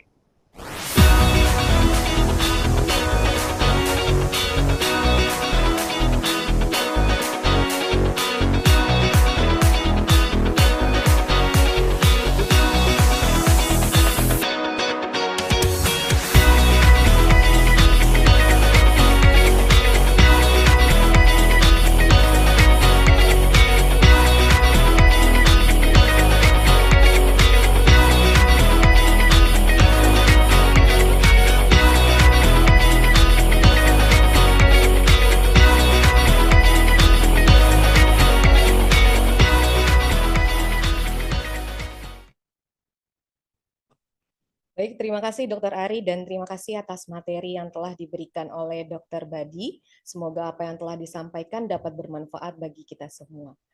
Mohon berkenan kepada Ibu Yunita Resmisari untuk menutup acara edukasi kesehatan pada hari ini. Kami persilakan Ibu.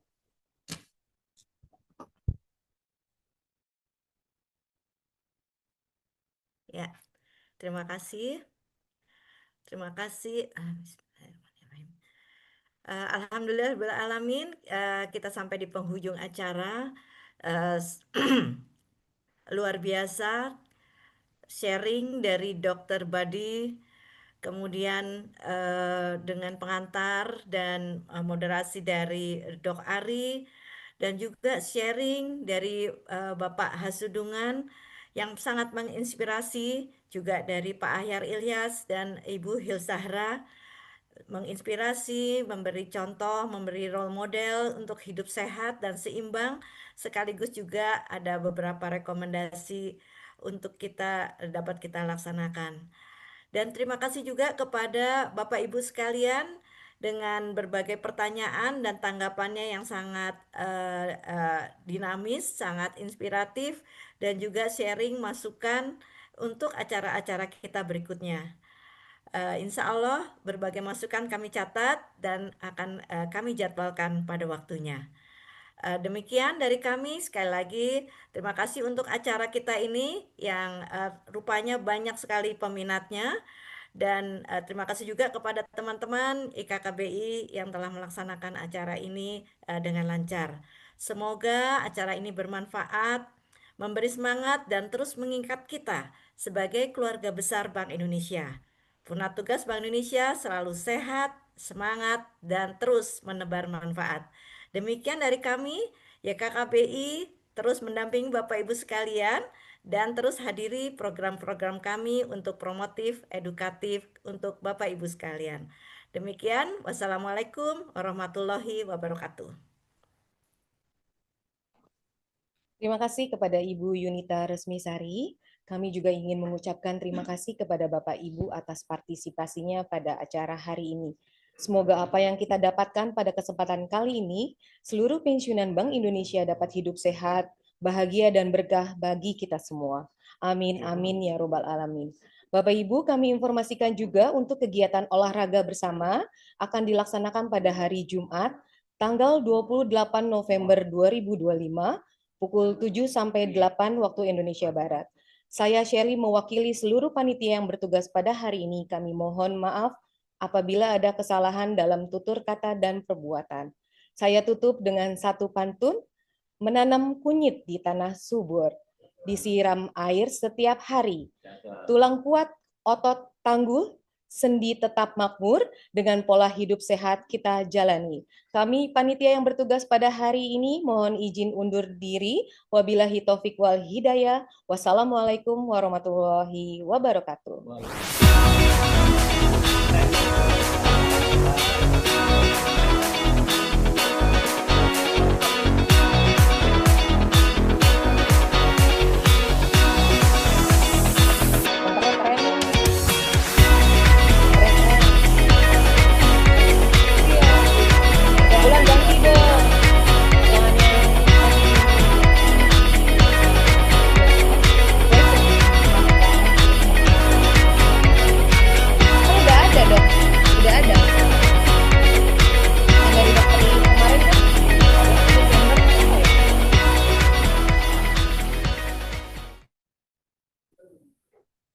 Buka.